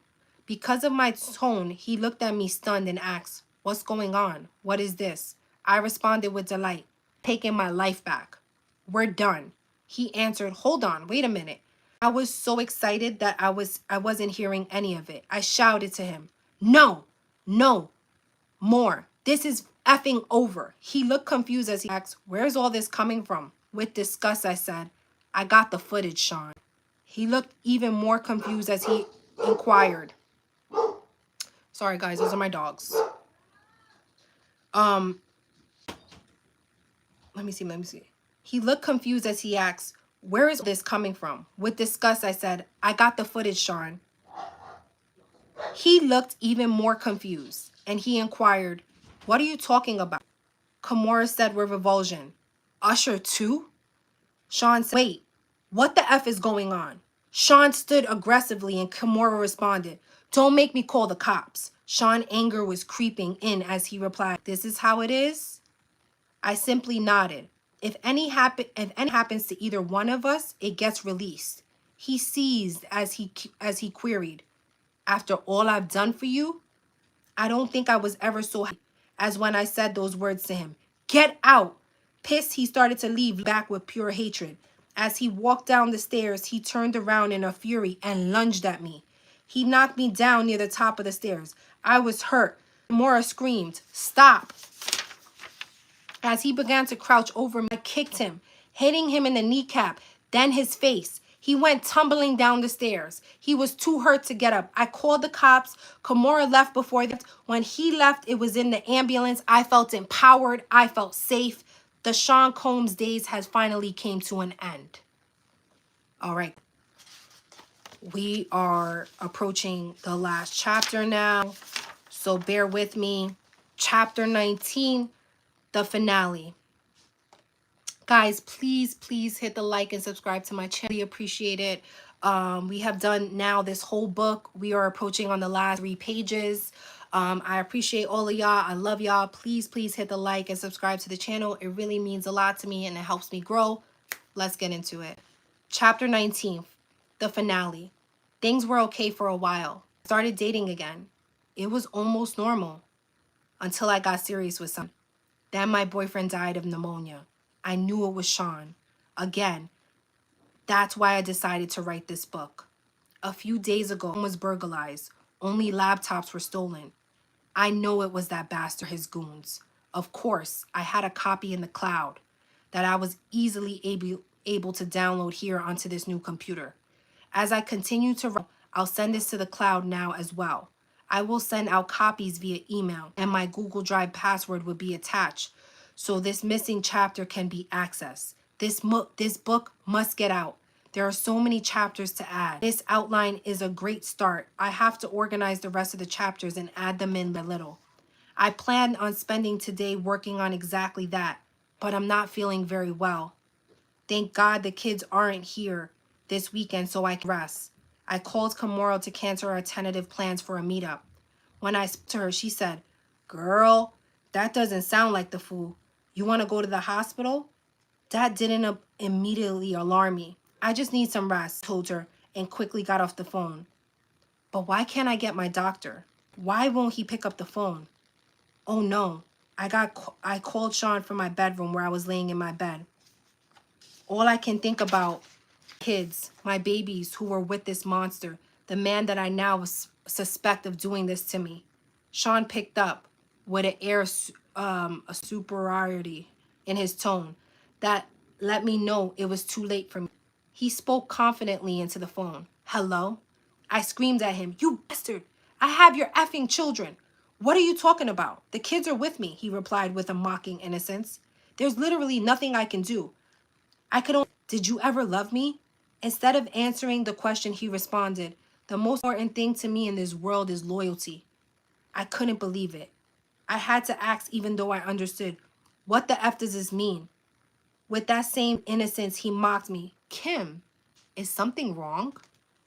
He's going to continue this game to the bitter end. I asked him one more time, how could you? Again, with his narcissism I had come to despise, he responded, how could I do what? I gave you everything. You went to someone else. You left me just like everyone else did. You asked, how could I? How could I? I yelled, look what you did to everyone around you. There was only his response.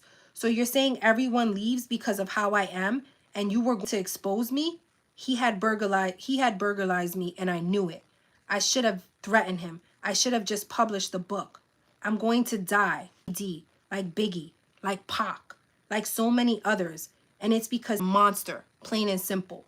Before hanging up, I simply say, that's not the only copy you F. Then I shot out a group text. I let everyone know he got me. Then I called 911. As I sit here waiting for the ambulance, I'm writing this chapter and praying that I make it to the hospital. I don't feel like writing anymore. I may not be able to see it print. It's okay. I'm sending it out. He won't get away with this. I will have my say, my final words. Sean Combs will get exposed, even if I lose my doing it. My kids have always been my most cherished possessions. I want the world to know that. But most importantly, I want them to know. That is it. That is the end of the book. It is published by someone named Jamal T. Millwood. It looks like there is someone come out taking credit for the book. I don't know his name, so I just don't want to speak it right now. This book is very, very deep. If you guys want to purchase it, you can purchase it on Amazon. It's called Lost Words. I think it sheds light on so many things that have happened in the Cassie trial that we're seeing now. And just, you know, as we start to hear more of the indictments that are coming out, I think we're starting to hear more about his racketeering, a lot of the things that he did. I really think that there are some parts of this book that need to be discussed one-on-one. So please I'm going to be probably cutting this live into like little video, but I'm also going to be making videos on a lot of the topics that I feel like I want to discuss. Some of them being sexual energy. The stealing of sexual energy is something that Sloan Bella had mentioned. You know, a lot of people think they can do that to children. So it made sense that when she found some of those videos, she saw that, you know, he was doing he had his proclivities with children, and she made mention of who she saw. There is a part of me that thinks, and again, I want to be respectful because I don't like talking about things I don't know, but the way it was written also, and the way that, you know, her last straw was seeing the video where he was allegedly doing things to children, Usher being one of them, Justin Bieber and Little Bow, allegedly is what they're saying in this book, not my words, her words, allegedly.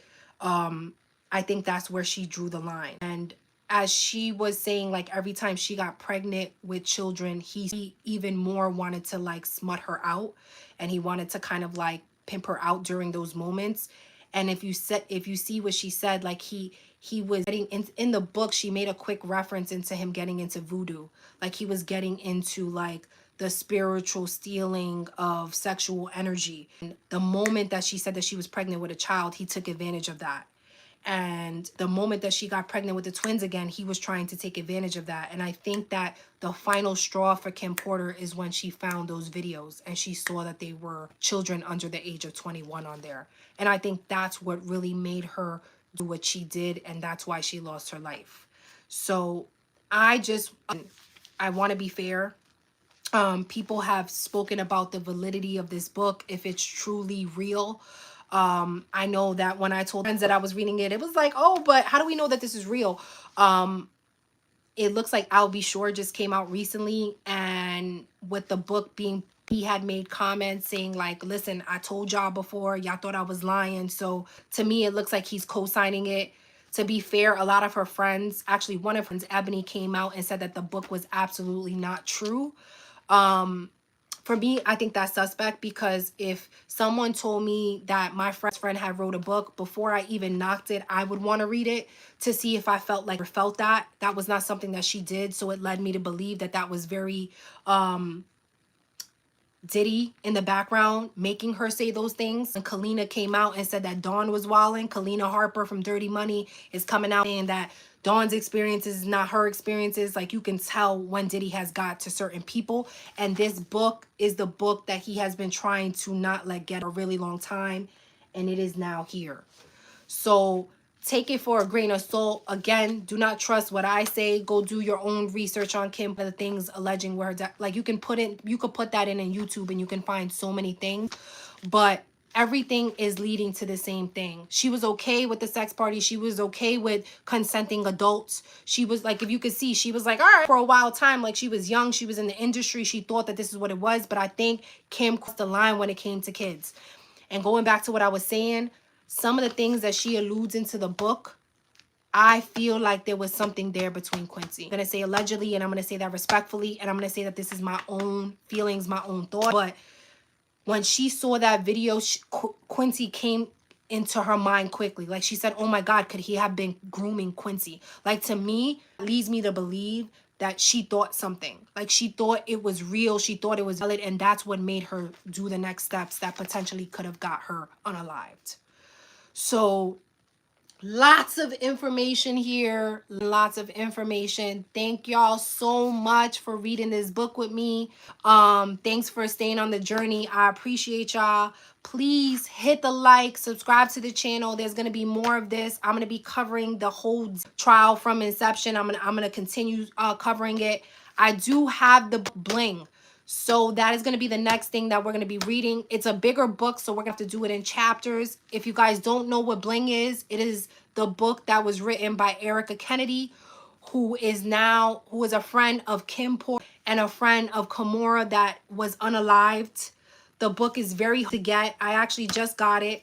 And we're going to be reading that next. It's supposed to be about Diddy, and she kind of hides it with other.